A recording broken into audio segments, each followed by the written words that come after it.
નમસ્તે, જય માતાજી। રસોઈયાને ચોરીના આરોપમાં સજા સંભળાવવામાં આવે તે પહેલા એક 11 વર્ષની બાળકીએ બોલવાની પરવાનગી માંગી અને પોતાનો મોબાઈલ ફોન કાઢ્યો। બાળકીએ કોર્ટમાં જે બતાવ્યું તેનાથી બધા લોકો ઊભા થઈ ગયા। ન્યાયાલયમાં જૂના લાકડા અને ડરની ગંધ હતી। 40 વર્ષીય મીના દેવી હાથકડીમાં જકડાયેલી અને દિલ તૂટેલી જજ સામે ઊભી હતી।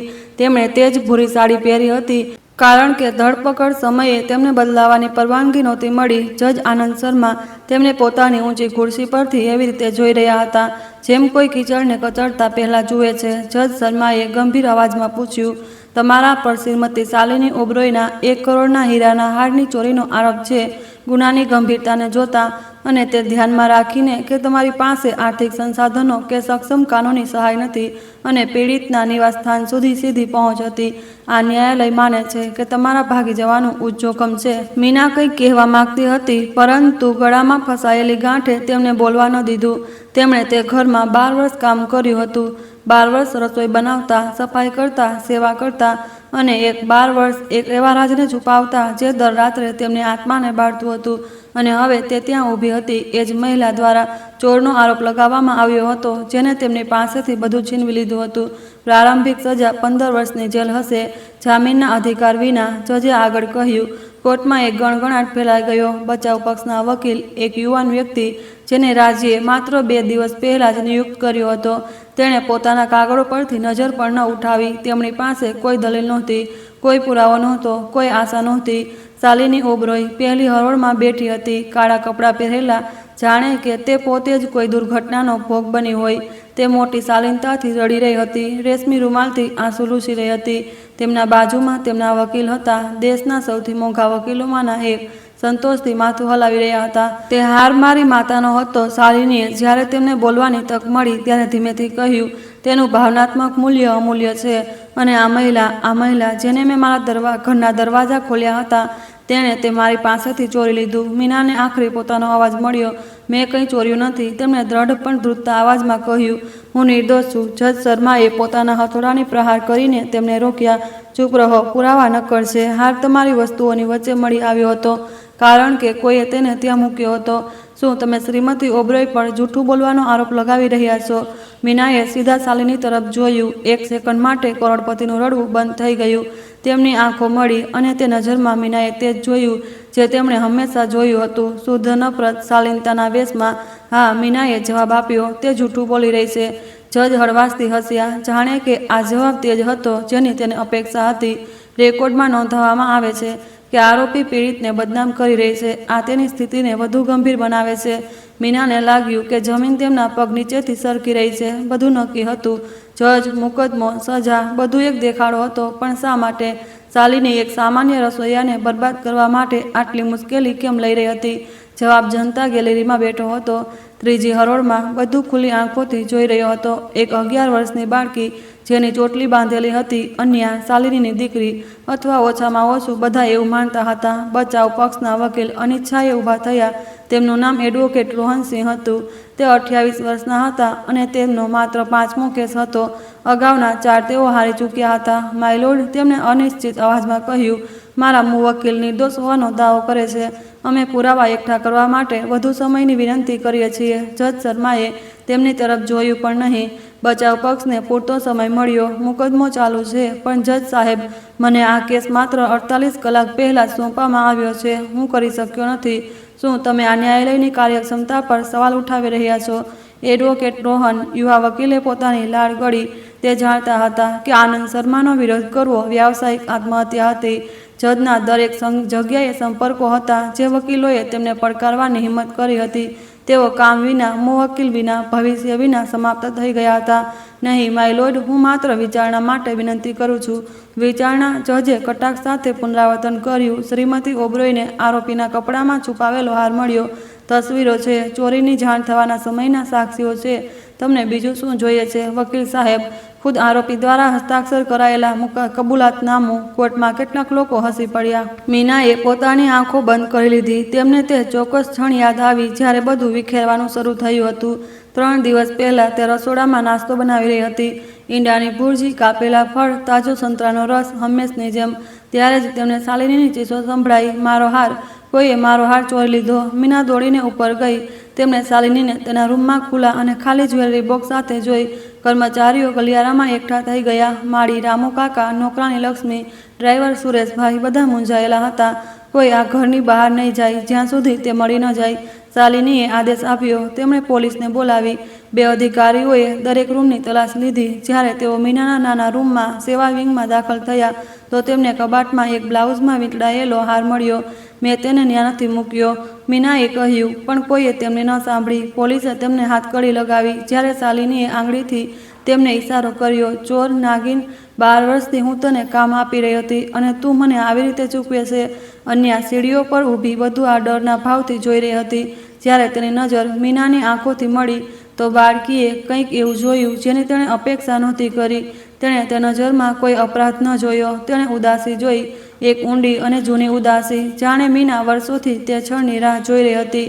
અદાલત સત્રના બીજા કલાકમાં પ્રવેશ કરી રહી હતી. શાલિનીના વકીલ, એક સફેદ વાળવાળા વ્યક્તિ જેનું નામ સિનિયર એડવોકેટ કપૂર હતું, પુરાવા રજૂ કરવા ઊભા થયા. માયલોડ, મને જપ્તીના સમયે અધિકારીઓ દ્વારા લેવામાં આવેલી તસવીરો બતાવવાની પરવાનગી આપો. એસ્કિંગ ચાલુ થઈ. મીનાના કપડાની વચ્ચે ચમકતા હીરાના હારની તસવીર દેખાઈ. પછી એક બીજી તસવીર ખુલી. ખુલ્લો કબાટ. પછી એક બીજી. ધરપકડના સમયે મીનાનો રડતો ચહેરો, જેમ કે ન્યાયાલય જોઈ શકે છે. કપૂરે ચાલુ રાખ્યું. ગુનામાં કોઈ શંકા નથી. હાર તેમના કબજામાં હતો. આરોપીની નિવાસસ્થાન સુધી અમર્યાદિત પહોંચ હતી. અને જો મને ઉમેરવાની પરવાનગી હોય, માયલોડ, રેકોર્ડ દર્શાવે છે કે શ્રીમતી મીના દેવી પર ઘણું દેવું છે. આ સાચું નથી. મીના ચીસો પાડી. જજે પોતાનો હથોડો પટક્યો. એક વધુ અવરોધ અને હું તમને કોર્ટમાંથી બહાર કાઢી મૂકીશ. વકીલ કપૂર હસ્યા. બેંક રિપોર્ટ અનુસાર આરોપી પર માલ્ડોનાડો નિવાસી બહારના એક નાના એપાર્ટમેન્ટનું 3 મહિનાનું ભાડું બાકી છે. તેમના પર 5 વર્ષ પહેલાંનું હોસ્પિટલનું દેવું પણ છે જે તેમણે ક્યારેય પૂરું ચૂકવ્યું નથી. હેતુ સ્પષ્ટ છે. તેમને પૈસાની જરૂર હતી. મીનાએ પોતાની મુઠ્ઠીઓ ભીંસી લીધી. હા, તેમના પર દેવું છે. શાલિની તેમને જે મામૂલી પગાર આપતી હતી તેમાં કોના પર દેવું ન હોય, પણ તેમને ક્યારેય તેમના સૌથી ખરાબ સમયમાં પણ ચોરી ન કરી હોય. અને તે ઘરમાંથી તો બિલકુલ નહીં. શાલિની માટે નહીં, પણ અન્ય માટે. વધુમાં કપૂરે ઉમેર્યું, અમારી પાસે શ્રીમતી ઓબ્રોયની જુબાની છે. શાલિની એક ટીવી અભિનેત્રીની શાલીનતા સાથે ઊભી થઈ. મીના હંમેશા એક આરક્ષિત મહિલા હતી. તેમણે શરૂ કર્યું. મને તેના જીવન વિશે વધારે કંઈ ખબર નહોતી. મેં તેને 12 વર્ષ પહેલાં કામ પર રાખી હતી કારણ કે તેને કામની જરૂર હતી અને મને તેના પર દયા આવી હતી. પણ સમય જતાં મેં વિચિત્ર વસ્તુઓ જોઈ. ક્યારેક હું તેને ઘરના તે ભાગોમાં જોતી જ્યાં તેને કોઈ કામ નહોતું. ક્યારેક હું તેને મારા ઘરેણાને લોભી નજરથી જોતી હતી. જૂઠ. મીના પોતાને રોકી ન શકી. ચૂપ રહો, જજે આદેશ આપ્યો. મેં તેના માટે મારા ઘરના દરવાજા ખોલ્યા. શાલિનીએ એક સંપૂર્ણ આંસુ પાડતા ચાલુ રાખ્યું. મેં તને કામ આપ્યું જ્યારે કોઈ બીજું નહોતું આપતું અને તે મને આવી રીતે ચૂકવે છે. મારી માતાની એકમાત્ર વસ્તુ જે મારી પાસે બચી હતી તેને ચોરીને. દર્શકો આક્રોશથી ગણગણ્યા. કેટલાક મીનાને તિરસ્કારથી જોતા હતા. અન્યાએ માથું હલાવ્યું. અભિપ્રાય સ્પષ્ટ હતો. તે દોષી હતી, પણ ત્રીજી હરોળમાં. અન્ય પોતાની માતાને પ્રશંસાથી નહોતી જોઈ રહી. તે તેને શંકાથી જોઈ રહી હતી. કારણ કે 3 રાત પહેલાં અન્યાએ કંઈક એવું જોયું હતું જે બીજા કોઈએ નહોતું જોયું. કંઈક એવું જે તે સંપૂર્ણપણે સમજી નહોતી. કંઈક એવું જે તેણે પોતાના ફોનમાં રેકોર્ડ કરી લીધું હતું. તે જાણ્યા વિના શા માટે? જજ શર્માએ ખોટી ગંભીરતાથી પોતાના કાગળોની તપાસ કરી. કોર્ટમાં બધા જાણતા હતા કે સજા પહેલેથી જ નક્કી થઈ ચૂકી હતી. બસ તેને સંભળાવવાની બાકી હતી. જુબાનીઓ સાંભળ્યા પછી અને પુરાવાની તપાસ કર્યા પછી તેમણે શરૂ કર્યું. આ ન્યાયાલય મીના દેવીને વિશ્વાસના દુરુપયોગ દ્વારા ગંભીર ચોરીના ગુના માટે દોષી ઠેરવે છે. મીનાને લાગ્યું કે તેમના પગ લથડી રહ્યા છે. અંતિમ સજા મહિલા જેલ. શાંતિ નિકેતનમાં 15 વર્ષની જેલ હશે. દોષીને પહેલા 10 વર્ષ માટે જામીન કે વહેલી મુક્તિનો અધિકાર નહીં હોય. નહીં. મીના ધીમેથી બોલી, આવું ન થઈ શકે. વકીલ રોહને માથું ઝુકાવી લીધું. પરાજિત. તેમણે અપીલ કરવાનો પ્રયાસ પણ ન કર્યો. શાલિનીએ પોતાના રૂમાલથી પોતાની આંખોને ઢાંકી દીધી. એક સ્મિત છુપાવવા. જજે પોતાનો હથોડો અંતિમ પ્રહાર કરવા માટે ઉઠાવ્યો. તેથી આ જાહેર કરવામાં આવે છે કે કોર્ટના દરવાજા ધડાકા સાથે ખુલ્યા. બધા ફરી વળ્યા. એક બાળકી પોતાની સ્કૂલ યુનિફોર્મમાં અને અધૂરી ચોટલી સાથે દોડીને અંદર આવી. તે અન્ય ઓબ્રોય હતી. રોકો, તેણે ચીસો પાડી. મારે કંઈક કહેવું છે. જજ શર્માએ ભમરો સંકોચી. તે બાળકીને કોણે અંદર આવવા દીધી? ગાર્ડ્સ, તેને તરત બહાર કાઢો. નહીં. અન્ય સામેની તરફ દોડી. મારી પાસે પુરાવા છે. મીના નિર્દોષ છે. કોર્ટમાં ગણગણાટ એક ગર્જનામાં ફેરવાઈ ગયો. શાલિની ઊભી થઈ ગઈ. ચૂના જેવી પીળી. અન્ય, તું અહીં શું કરી રહી છે? તારે સ્કૂલમાં હોવું જોઈએ. હું ભાગી આવી, બાળકીએ જવાબ આપ્યો, કારણ કે મને ખબર હતી કે આજે તેમને સજા થવાની છે અને હું આવું થવા દઈશ નહીં. જજે પોતાનો હથોડો 1, 2, 3 વાર પટક્યો. શાંત રહો, કોર્ટમાં વ્યવસ્થા જાળવો. આ બાળકીને અહીં રહેવાની પરવાનગી નથી. ગાર્ડ્સ, મારી પાસે એક વિડીયો છે. અન્યાએ પોતાના ખિસ્સામાંથી પોતાનો ફોન કાઢતા ચીસો પાડી અને બધાએ તેને જોવો પડશે. શાંતિ છવાઈ ગઈ, જાણે એક પથ્થર પડી ગયો હોય. શાલિનીએ પોતાની દીકરી તરફ એક પગલું ભર્યું, દબાયેલા ગુસ્સાના ભાવ સાથે. મને તે ફોન હમણાં આપ. નહીં અન્ય, હું તને ચેતવણી આપી રહી છું. નહીં. બાળકી પાછળ હટી ગઈ. હું તમને મીનાને બરબાદ નહીં કરવા દઉં. તેમણે કંઈ ખોટું નથી કર્યું અને મારી પાસે પુરાવા છે. જજ શર્માએ શાલિની તરફ જોયું. એક સેકન્ડ માટે તેમની આંખો મળી. તે એક સંક્ષિપ્ત ક્ષણ હતી, પણ મીનાએ તેને જોઈ. તેમની વચ્ચે કંઈક હતું, એક મિલીભગત જે આ મુકદ્દમાથી ક્યાંય આગળ હતી. પબ્લિક પ્રોસિક્યુટર, એક આધેડ ઉંમરનો વ્યક્તિ જેનું નામ સંજય મહેતા હતું, તે અત્યાર સુધી ચૂપ હતો. ઊભા થયા. માય લોર્ડ, હું સગીરાને પોતાનો પુરાવો રજૂ કરવાની પરવાનગી આપવા વિનંતી કરું છું. જો તે કેસથી સંબંધિત છે તો ન્યાયાલયની ફરજ છે કે તે તેના પર વિચાર કરે. જજે પોતાનો જડબો ભીંસી લીધો. આ અત્યંત અનિયમિત છે. એક નિર્દોષ વ્યક્તિને દોષી ઠેરવવો પણ અનિયમિત છે.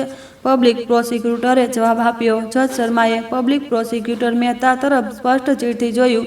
તેમને તે તરફથી પ્રતિકારની અપેક્ષા નહોતી. સંજય મહેતા ન્યાયાલયિક પ્રણાલીમાં 20 વર્ષથી હતા અને તેમને એક ઈમાનદાર વ્યક્તિ તરીકે ઓળખવામાં આવતા હતા, જેને ડરાવવો મુશ્કેલ હતો. જજે તેમને ઓછો આંકવાની ભૂલ કરી હતી. પબ્લિક પ્રોસિક્યુટર મહેતા, જજે કહ્યું, આ બાળકી 11 વર્ષની છે. તેને કાયદેસરની સાક્ષી ન માની શકાય. હું જુબાની આપવા વિનંતી નથી કરી રહ્યો, માય લોર્ડ. હું એક ભૌતિક પુરાવાની તપાસ કરવાની વિનંતી કરી રહ્યો છું, જેનો તે દાવો કરે છે. તેની પાસે છે. જો તે વિડીયો છે તો તેને રેકોર્ડ કરનારની ઉંમર સ્વતંત્ર રીતે વિશ્લેષણ કરી શકાય છે. શાલિનીએ ધ્રુજતા અવાજમાં હસ્તક્ષેપ કર્યો. માય લોર્ડ, મારી દીકરી સ્પષ્ટપણે પરેશાન છે. તેના પિતાના અમને છોડી ગયા પછીથી તેને ભાવનાત્મક સમસ્યાઓ રહી છે. તે વસ્તુઓ ઘડે છે. તેને નોકરોથી ખૂબ લગાવ છે. હું જૂઠું નથી બોલતી, અન્યાએ દ્રઢતાથી કહ્યું. અને મારા પિતાએ અમને નથી છોડ્યા. તમે તેમને જવાબ પર મજબૂર કર્યા. ગણગણાટ ફરી વધી ગયો. જજે હથોડો પટક્યો. ચૂપ રહો. તે અન્યા તરફ વળ્યા. બાળકી, આ એક અદાલત છે, કોઈ સર્કસ નહીં. જો તારી પાસે કંઈક બતાવવા માટે છે તો તેને પબ્લિક પ્રોસિક્યુટરને સોંપ અને તે નક્કી કરશે કે તે સુસંગત છે કે નહીં. નહીં, અન્યાએ જવાબ આપ્યો. હું ઈચ્છું છું કે બધા તેમને હમણાં જુએ. શાલિનીના પ્રતિનિધિ વકીલ કપૂર મંચ તરફ વધ્યા. માય લોર્ડ, આ સમયની બરબાદી છે. બાળકીને સ્પષ્ટપણે આરોપી દ્વારા હેરાફેરી કરવામાં આવી છે.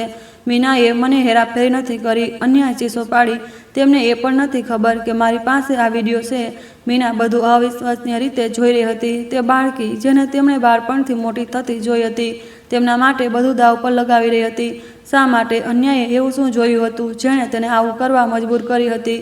પબ્લિક પ્રોસિક્યુટર મહેતા શાંતિથી અન્યા તરફ ચાલ્યા.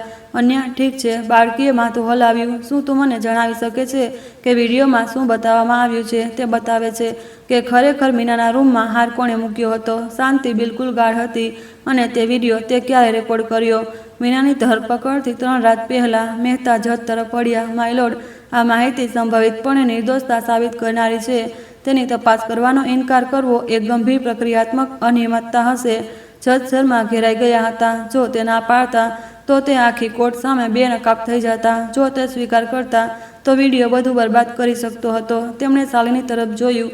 તે પીળી પડી ગઈ હતી. હોઠ ભીંસાઈ ગયા હતા. ઠીક છે, જજે આખરે કહ્યું, વિડીયો ચલાવો. પરંતુ જો તે એક છેતરપિંડી સાબિત થાય છે તો આરોપીને સગીરાની હેરાફેરી કરવા બદલ વધારાના આરોપોનો સામનો કરવો પડશે. અન્ય ફોનને ઉપર ઉઠાવીને કોર્ટના કેન્દ્રમાં ચાલી. આ કોઈ છેતરપિંડી નથી, તેણે કહ્યું. આ સત્ય છે. કોર્ટના ટેકનિશિયનને અન્યાનો ફોનને મુખ્ય સ્ક્રીનથી જોડ્યો. થોડી સેકન્ડ માટે બધું કાળું રહ્યું. પછી એક ધૂંધળી છબી દેખાઈ જે ધીમે ધીમે આકાર લેવા લાગી. તે એક લાંબો ગલિયારો હતો જે એક બારીમાંથી આવતી રોશનીથી માંડ માંડ ઝળહળતો હતો. કેમેરા થોડો ધ્રુજી રહ્યો હતો. તે આ વાતનો સંકેત હતો કે રેકોર્ડ કરનાર છુપાયેલ હતો. ટાઈમ કાઉન્ટર 2:47 AM બતાવી રહ્યું હતું. ગલિયારાના છેડે એક દરવાજો ખુલ્યો. તેમાંથી ક્રીમ રંગના રેશમી બાથરૂમમાં બીટડાયેલો એક વ્યક્તિ બહાર નીકળ્યો. શાલિની ઓબરોય. તે પંજાના બળ પર ચાલી રહી હતી. બંને તરફ જોઈ રહી હતી, જેમ કોઈ પકડાઈ જવાથી ડરે છે. કોર્ટમાં કોઈ શ્વાસ નહોતું લઈ રહ્યું. વિડીયોમાં શાલિની એક બીજા દરવાજા સુધી પહોંચી. સેવા વિંગમાં મીનાના રૂમ સુધી. તેણે સાવધાનીથી તેને ખોલ્યો. તે અંદર ગઈ. કેમેરાએ એક સારો ખૂણો શોધવાની કોશિશમાં ફરવાનું શરૂ કર્યું અને ખુલ્લા દરવાજાના છિદ્રમાંથી અંદરનો દ્રશ્ય પકડવામાં સફળ રહ્યો. શાલિની મીનાની કબાટ સામે ઊભી હતી. તેણે પોતાના બાથરૂમની જેબમાંથી કંઈક કાઢ્યું, કંઈક એવું જે અંધારામાં પણ ચમકી રહ્યું હતું. હીરાનો હાર. ચોક્કસ હરકતો સાથે શાલિનીએ હારને એક બ્લાઉઝમાં વીંટાળ્યો અને તેને કબાટના સૌથી નીચે છુપાવી દીધો. પછી તેણે દરવાજા બંધ કરી દીધા, તપાસ કરી કે બધું પોતાની જગ્યાએ છે અને ચૂપચાપ રૂમમાંથી બહાર નીકળી ગઈ. પણ જતાં પહેલાં તેણે કંઈક બીજું કર્યું. તે ગલિયારામાં રોકાઈ અને કંઈક ધીમેથી કહ્યું. રેકોર્ડિંગે તેના શબ્દોને સ્પષ્ટ પકડી લીધા. તે મહિલા હવે આ ઘરમાં ન રહી શકે. તે બહુ બધું જાણે છે.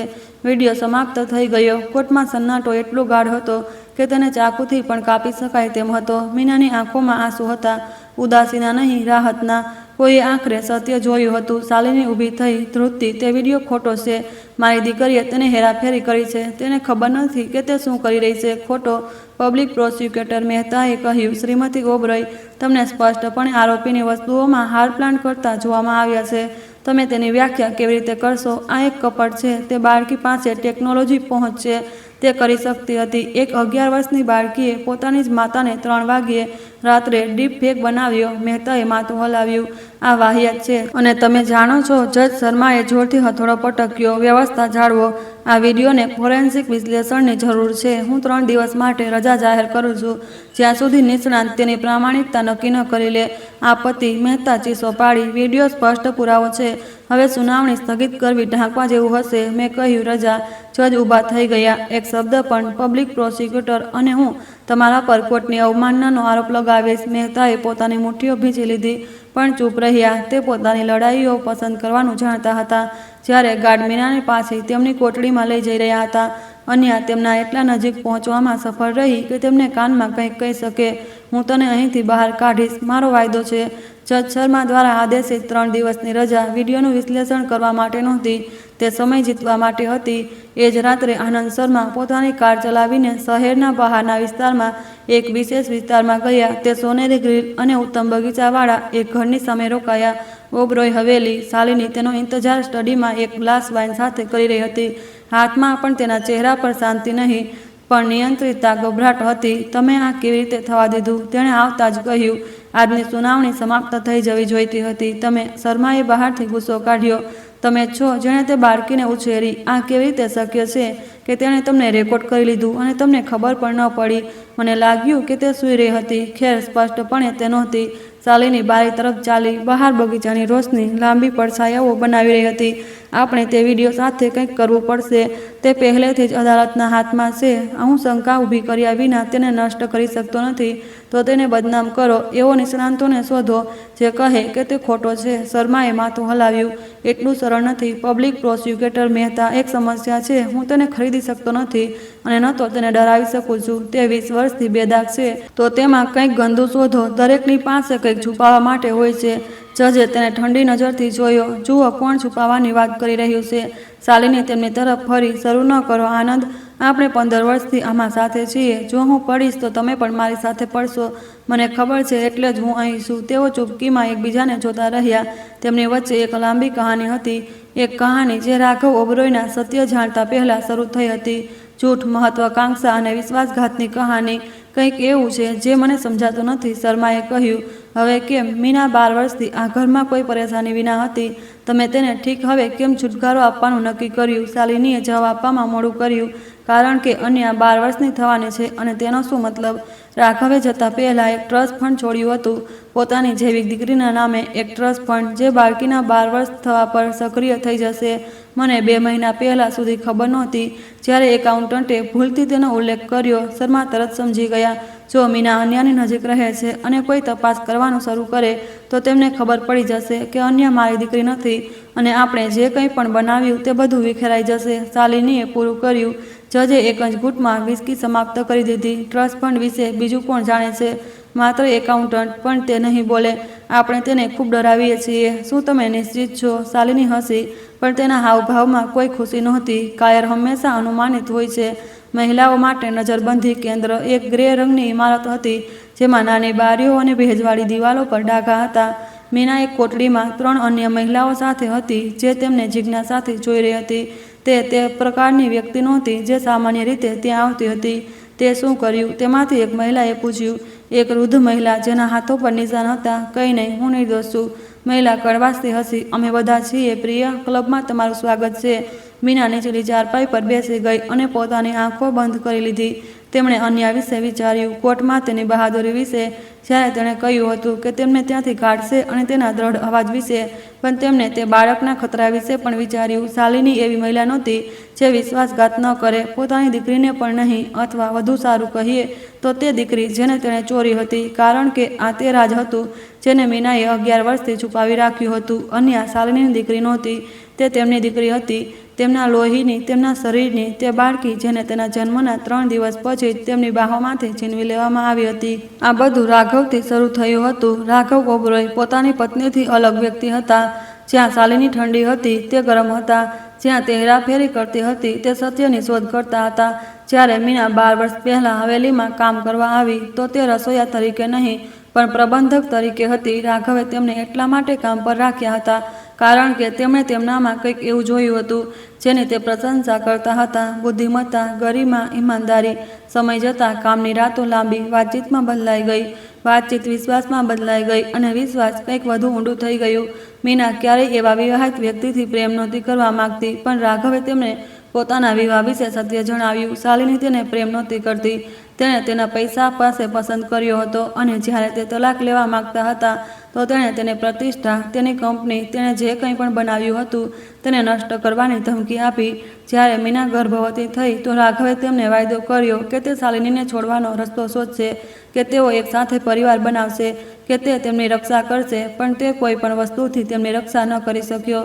શાલિનીને બાળકના જન્મના 1 અઠવાડિયા પછી ખબર પડી, અને ત્યારબાદ જે થયું તે એક ખરાબ સ્વપ્ન હતું જે મીના દર રાત્રે જીવતી હતી. હવે તે કોટડીમાં બેઠી વિચારી રહી હતી કે શું ક્યારેય તેમનામાં એટલી હિંમત હશે કે તે અન્યાને પૂરી સચ્ચાઈ જણાવી શકે, તેના જન્મ વિશેની સચ્ચાઈ, તેના પિતા વિશેની સચ્ચાઈ. અને મીનાએ 12 વર્ષ સુધી અપમાન કેમ સહન કર્યું, માત્ર તેને મોટી થતી જોવા માટે? તે પ્રશ્નનો ઉત્તર તે વસ્તુ પર નિર્ભર હતો જેને મીના નિયંત્રિત નહોતી કરી શકતી. આગામી કેટલાક દિવસો સુધી જીવિત રહેવું. અન્યાએ રજાના 3 દિવસ પોતાના રૂમમાં બંધ રહીને વિતાવ્યા. શાલિનીએ તેના ફોન, કોમ્પ્યુટર છીનવી લીધું હતું, અને કર્મચારીઓને તેની સાથે વાત ન કરવાનો આદેશ આપ્યો હતો. હવેલી તેની જેલ બની ગઈ હતી, પણ બાળકી ડરી નહોતી, તે ગુસ્સે હતી. દર રાત્રે તે પોતાની માતાને સ્ટડીમાં ફોન પર વાત કરતા સાંભળતી હતી. તે પૂરા શબ્દો નહોતી સાંભળી શકતી, પણ તેને ટુકડા મળતા હતા. સ્થિતિને નિયંત્રિત કરો, વિડીયોને બદનામ કરો. તે બાળકી નથી જાણતી તેણે શું કર્યું. ત્રીજી રાતે અન્યાએ શાલિનીના સૂઈ જવાની રાહ જોઈ. પછી તે ગલિયારાથી સ્ટડી સુધી સરકી. દરવાજો બંધ હતો, પણ અન્યાએ એક યુક્તિ ખબર હતી જે મીનાએ તેને વર્ષો પહેલાં શીખવી હતી. દરવાજાનો ફ્રેમ જૂનો હતો, અને જો યોગ્ય જગ્યાએ ધક્કો મારવામાં આવે તો તે ખુલી જતો હતો. તે સ્ટડીમાં ઘૂસી અને ડેસ્ક લેમ્પ સળગાવ્યો. તેણે બરાબર ખબર નહોતી કે તે શું શોધી રહી હતી, પણ તે જાણતી હતી કે તેની માતા વસ્તુઓ છુપાવતી હતી. તેણે હંમેશા જાણ્યું હતું.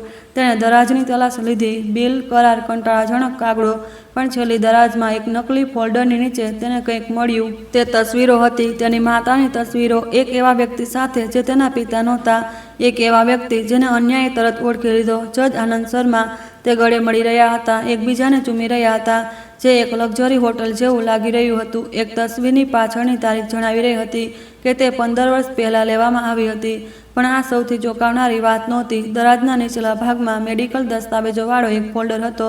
અન્યાયે તેમને પૂરી રીતે સમજ્યા વિના વાંચ્યા, પણ એક વાક્યાંશ તેનું ધ્યાન ખેંચી ગયું. નિદાન: અપરિવર્તનીય બંધત્વ. દર્દી શાલિની ઓબરોય પ્રાકૃતિક કે સહાયતા પ્રાપ્ત રીતે ગર્ભાધારણ કરી શકતી નથી. અન્યાનું દિલ અટકી ગયું. જો તેની માતા બાળકો પેદા નહોતી કરી શકતી તો તે ખરેખર કોણ હતી? સ્ટડીનો દરવાજો ધડાકા સાથે ખુલ્યો. શાલિની ત્યાં ઊભી હતી, ગુસ્સાથી, ચહેરો બગડેલો હતો. તું શું કરી રહી છે? અન્યાએ દસ્તાવેજો ઉઠાવ્યા. હું કોણ છું મમ્મી? હું ક્યાંથી આવી છું? શાલિનીએ 3 છલાંગમાં રૂમ પાર કર્યો અને તેના હાથોમાંથી કાગડો છીનવી લીધા. આ તારું કામ નથી, જરૂર છે. આ કાગડોમાં લખ્યું છે કે તમે બાળકો પેદા નથી કરી શકતા. તો પછી હું શું છું? દત્તક લીધેલી કે ચોરી કરેલી? થપ્પડ એટલી ઝડપથી આવ્યો કે અન્યાને બચાવની તક ન મળી. ફરી ક્યારે આવું ન કહેવું. શાલિનીએ ધીમેથી કહ્યું, તું મારી છે, સમજી? મારી. અન્યાએ પોતાના બળતા ગાલને સ્પર્શ કર્યો. આંસુ વહેવા લાગ્યા, પણ દર્દથી નહીં, ક્રોધથી. હું સચ્ચાઈ શોધી કાઢીશ, તેણે કહ્યું. અને જ્યારે હું આવું કરીશ તો બધાને ખબર પડી જશે કે તમે ખરેખર કોણ છો. શાલિની ઠંડી સ્મિત સાથે હસી. જોઈ લઈશું. જે દિવસે કોર્ટ ફરી શરૂ થઈ, તણાવ સ્પષ્ટ હતો. દર્શકોની હરડો ભરેલી હતી. પ્રેસ બહાર કેમેરા અને માઇક્રોફોન સાથે રાહ જોઈ રહ્યું હતું. રસોઈયા પર ચોરીના આરોપવાળો કેસ અન્યના વિડીયોને કારણે રાષ્ટ્રીય સમાચાર બની ગયો હતો. મીનાને તેમની કોટડીમાંથી નવી આંખો નીચે કાળા ઘેરા સાથે પણ હંમેશની જેમ ગરિમા સાથે લાવવામાં આવી. જ્યારે તે કોર્ટમાં દાખલ થઈ તો તેમણે અન્યાને પોતાની નજરથી શોધી. તેમણે તેને એક અજ્ઞાત મહિલા સાથે બેઠેલી જોઈ, એક સમાજ સેવિકા જેને કોર્ટે સગીરાની દેખભાળ માટે નિયુક્ત કરી હતી. જ્યારે આ સામે આવ્યું કે શાલિનીએ તેને માર્યું હતું. શાલિની પોતાની સામાન્ય જગ્યાએ હતી, પણ કંઈક બદલાઈ ગયું હતું. તે હવે રડી નહોતી રહી, હવે પીડિત હોવાનો ઢોંગ નહોતી કરી રહી. હવે તે સામે જોઈ રહી હતી, પથ્થરના ભાવ સાથે, જેમ એક સેનાપતિ એવી લડાઈની તૈયારી કરી રહ્યો હોય જેમાં તે હારી શકે છે. જજ શર્મા અંદર આવ્યા અને બધા ઊભા થઈ ગયા. તે થાકેલા લાગી રહ્યા હતા. તેમની આંખો નીચે કાળા ઘેરા હતા. 3 દિવસની રજાએ સ્પષ્ટપણે તેમને શાંતિ નહોતી આપી. માલ્ડોનાડો વિરુદ્ધ મીના દેવી કેસની સુનાવણી ફરી શરૂ થાય છે. તેમણે જાહેરાત કરી. ચાલુ રાખતા પહેલા મને સૂચિત કરવું પડશે કે સગીરા અન્યા ઓબરોય દ્વારા રજૂ કરાયેલા વિડીયોનું ફોરેન્સિક વિશ્લેષણ પૂરું થઈ ગયું છે. શાંતિ બિલકુલ ગાઢ હતી. નિષ્ણાતોએ આ નક્કી કર્યું છે. જજે એક વિરામ લીધો, જાણે કે શબ્દો કહેવામાં તેમને મુશ્કેલી પડી રહી હોય કે વિડીયો પ્રામાણિક છે, તેમાં ડિજિટલ હેરાફેરીના કોઈ સંકેત નથી. કોર્ટમાં એક ગણગણાટ ફેલાઈ ગયો. શાલિનીએ પોતાની આંખો બંધ કરી લીધી. જો કે જજે અવાજ ઊંચો કરતા ચાલુ રાખ્યું. આનો અર્થ એ નથી કે આરોપી નિર્દોષ છે. વિડીયોમાં શ્રીમતી ઓબરોયને હાર મૂકતા બતાવવામાં આવ્યું છે, પણ તે નથી જણાવાતું કે હાર તેમના હાથોમાં પહેલાં કેવી રીતે પહોંચ્યો. આ શક્ય છે કે આરોપીએ તેને ચોરી લીધો હોય અને શ્રીમતી ઓબરોયે બાદમાં તેને શોધી કાઢ્યો હોય. આ પતિ પબ્લિક પ્રોસિક્યુટર મહેતા ઊભા થઈ ગયા. આ વ્યાખ્યા વાહિયાત છે. કથિત પીડિત આ ચોરની વસ્તુઓમાં ચોરીનો હાર શા માટે છુપાવશે, તેના બદલે કે તેને અધિકારીઓને સોંપી દે. ચૂપ રહો. જજે હથોડો પટક્યો. હું વધુ અવરોધો સહન નહીં કરું. પણ મહેતા ન અટક્યા. માય લોર્ડ, મારી પાસે આ કેસથી સંબંધિત નવી માહિતી છે, એવી માહિતી જે સીધા ન્યાયિક પ્રક્રિયાની અખંડિતતાને અસર કરે છે. જજ શર્મા તણાવમાં આવી ગયા. તમે શેના વિશે વાત કરી રહ્યા છો? હું હિતોના ટકરાવ વિશે વાત કરી રહ્યો છું, જેણે તમને શરૂઆતથી જ પોતાને દૂર કરવા માટે મજબૂર કરવા જોઈતા હતા. તેમણે બ્રીફકેસમાંથી એક પરબીડિયું કાઢ્યું અને મારી સામે પુરાવા છે કે તમે માય લોર્ડ શ્રીમતી શાલિની ઓબરોય સાથે એક વ્યક્તિગત સંબંધ જાળવી રહ્યા છો. એક સંબંધ જે 15 વર્ષ પહેલાં શરૂ થયો હતો. કોર્ટમાં હોબાળો મચી ગયો. જજ આનંદ શર્માએ એટલી વાર હથોડો પટક્યો કે હથોડો તેમના હાથમાંથી લપસી ગયો. પરસેવો તેમના કપાળ પરથી વહી રહ્યો હતો, કારણ કે તેમણે એક અદાલતમાં વ્યવસ્થા પુનઃસ્થાપિત કરવાની કોશિશ કરી જે ગણગણાટ, ચીસો અને બધું રેકોર્ડ કરી રહેલા ફોનોને ફ્લેશથી ગુંજી રહી હતી. આ એક અપમાન છે. જજ ગણના કરી. પબ્લિક પ્રોસિક્યુટર મહેતા, હું તમારા પર ઔપચારિક રીતે કોર્ટની અવમાનનાનો આરોપ લગાવું છું. તમે મારા પર જે ચાહો તે આરોપ લગાવી શકો છો. મહેતાએ શાંતિથી જવાબ આપ્યો. પણ પહેલાં મને આ તસવીરો રજૂ કરવા દો. મહેતાએ પરબીડિયું કોર્ટના અધિકારીમાંના એકને સોંપ્યું, જેણે તેને મંચ સુધી પહોંચાડ્યું. જજ શર્માને પરબીડિયું એવી રીતે જોયું જાણે તેમાં ઝેર હોય. હું પૂરી સુનાવણીમાં નિરાધાર આરોપીની તપાસ નહીં કરું તો પછી પૂરી કોર્ટને તેમની તપાસ કરવા દો. તસવીરો ફરવાનું શરૂ થઈ ગયું. તે તેજ હતી જે અન્યાએ પોતાની માતાની સ્ટડીમાં મળી હતી. આનંદ શર્મા અને શાલિની ઓબરોયની અંતર્ગત પરિસ્થિતિઓમાં 15 વર્ષ પહેલાંની તારીખોવાળી તસવીરો. શાલિની ઊભી થઈ. આ તસવીરો ખોટી છે. તેમાં મારી દીકરીનો ઉપયોગ પુરાવા ઘડવા માટે કરી રહ્યા છે. શું આ બેંક રસીદો પણ ખોટી છે? મહેતાએ એક અન્ય દસ્તાવેજ કાઢ્યો. ઓબરોય એન્ટરપ્રાઇઝના નામે એક ખાતામાંથી જજ શર્માના વ્યક્તિગત ખાતામાં માસિક સ્થળાંતર 15 વર્ષના ચૂકવણીઓ. શું તમે તેની વ્યાખ્યા કરી શકો છો? માય લોર્ડ, શર્માનો ચહેરો લાલ થઈ ગયો હતો. આ સત્ર અનિશ્ચિત કાળ માટે સ્થગિત કરવામાં આવે છે. તેમણે જાહેરાત કરી. ગાર્ડ પબ્લિક પ્રોસિક્યુટર, કોર્ટમાંથી બહાર કાઢો. તમે આવું ન કરી શકો. જનતામાંથી કોઈએ ચીસો પાડી. હું એક દૂર કરવા માટેની માંગ કરું છું. મીનાના રાજ્ય દ્વારા નિયુક્ત વકીલે આખરે હિંમત ભેગી કરતા ચીસો પાડી. અવ્યવસ્થા કુલ હતી. મીના પોતાની જગ્યાએથી બધું જોઈ રહી હતી. જે થઈ રહ્યું હતું તેના પર વિશ્વાસ નહોતી કરી શકતી. અપમાનના વર્ષો, ચૂપકીદીના વર્ષો, દર્દને અંદર ગળવાના વર્ષો, અને હવે બધું તેમની આંખો સામે વિખેરાઈ રહ્યું હતું. પણ કંઈક તેમને પરેશાન કરી રહ્યું હતું. પબ્લિક પ્રોસિક્યુટરને તસવીરો ક્યાંથી મળી હતી? તેમને કોણે આપી હતી? એક અધિકારી જજ પાસે ગયો અને તેમના કાનમાં કંઈક ધીમેથી કહ્યું. શર્મા વધુ પીડા પડી ગયા. શું? અધિકારીએ કંઈક પુનરાવર્તન કર્યું. જજ પોતાની ખુરશી પર પડી ગયા. ઉચ્ચ ન્યાયાલયને સૂચિત કરી દેવામાં આવ્યું છે. અધિકારીએ ઊંચા અવાજમાં જાહેરાત કરી. જજ આનંદ શર્માને હિતોના ટકરાવના આરોપીની તપાસ ન થાય ત્યાં સુધી તેમના કર્તવ્યમાંથી સસ્પેન્ડ કરવામાં આવે છે. શર્માએ શાલિની તરફ જોયું. તેમણે પાછું જોયું અને તે ક્ષણે બંને જાણતા હતા કે જૂઠનો મહેલ જે તેમણે 15 વર્ષથી બનાવ્યો હતો વિખેરવાનું શરૂ થઈ ગયું હતું. કેસ જજ ઋતુસિંહને સ્થાનાંતરિત કરી દેવામાં આવ્યો. એક 60 વર્ષીય મહિલા જે પોતાની અતૂટ ઈમાનદારી માટે જાણીતી હતી. તેમણે પોતાના કરિયર દરમિયાન લાંચ, ધમકીઓ અને પદોન્નતિના પ્રસ્તાવોને અસ્વીકાર કર્યા હતા. તેમની એકમાત્ર રુચિ ન્યાય હતો. જજ સિંહનો પહેલો નિર્ણય પાછલા કેસની અનિયમિતતાઓની તપાસ ન થાય ત્યાં સુધી મીનાને જામીન પર મુક્ત કરવાનો હતો. તે માફી નહોતી, પણ એક અવસર હતો જ્યારે મીના તે બપોરે જેલમાંથી બહાર નીકળી તો અન્ય સમાજ સેવિકા સાથે બહાર તેમનો ઇંતજાર કરી રહી હતી. હું તમને ત્યાં સડવા નહોતી દઈ શકતી, બાળકીએ તેમને ગળે લગાવવા દોડતા કહ્યું. મીનાએ તેને કસીને પકડ્યું. તેના વાળની સુગંધ અનુભવી. તેમાં સ્ટ્રોબેરી શેમ્પૂની ગંધ આવી રહી હતી. તે જે શેમ્પૂ જે બાળપણમાં તેને ખરીદી હતી. તમને તે તસવીરો કેવી રીતે મળી? તેમણે ધીમા અવાજમાં પૂછ્યું. જે પબ્લિક પ્રોસિક્યુટરે કોર્ટમાં બતાવી. મેં તેમને મારી માતાના સ્ટડીમાં શોધી કાઢી. મેં તેને મારો ફોન છીનવી લીધા પહેલાં પબ્લિક પ્રોસિક્યુટરને મોકલી દીધી. તે ખૂબ જોખમી હતું. શાલિની કરી શકતી હતી. મને પરવા નથી કે તે શું કરી શકે છે. અન્યાયે તેમને રોક્યા. તમે જ એકમાત્ર એવી છો જેણે મારા આખા જીવનમાં સાચો પ્રેમ આપ્યો છે અને હવે મને ખબર છે કે મીના તણાવમાં આવી ગઈ. તમારો શું મતલબ છે? મને મેડિકલ કાગળો મળ્યા. મને ખબર છે કે શાલિની બાળકો પેદા નથી કરી શકતી. મીનાનું દિલ અટકી ગયું. અન્ય, તમે મારી અસલી માતા છો ને? છે ને? દુનિયા અટકી ગઈ. કારો હજી પણ પસાર થઈ રહી હતી. લોકો સડક પર ચાલી રહ્યા હતા, પણ મીના માટે ફક્ત એ પળ અને તે બાળકી હતી જે તેમને આશા અને ડરથી ભરેલી આંખોથી જોઈ રહી હતી. હા, મીના ધીમેથી બોલી. હા, હું તમારી માતા છું. અન્યાએ તેમને વધુ કસીને ગળે લગાવી. તે રડી નહીં, બસ તેમને પકડી રહી, જાણે તેને ડર હોય કે કોઈક તેમને ફરીથી અલગ કરી દેશે. તમે મને ક્યારેય કેમ ન જણાવ્યું? કારણ કે જો હું આવું કરત તો શાલિની મને બરબાદ કરી દેત અને હું તમને મોટા થતા ન જોઈ શકત. હું તમારી રસોઈયા બનવાનું પસંદ કરતી હતી, તેના બદલે કે કંઈ પણ ન હોવ. આ હવે સમાપ્ત થઈ ગયું.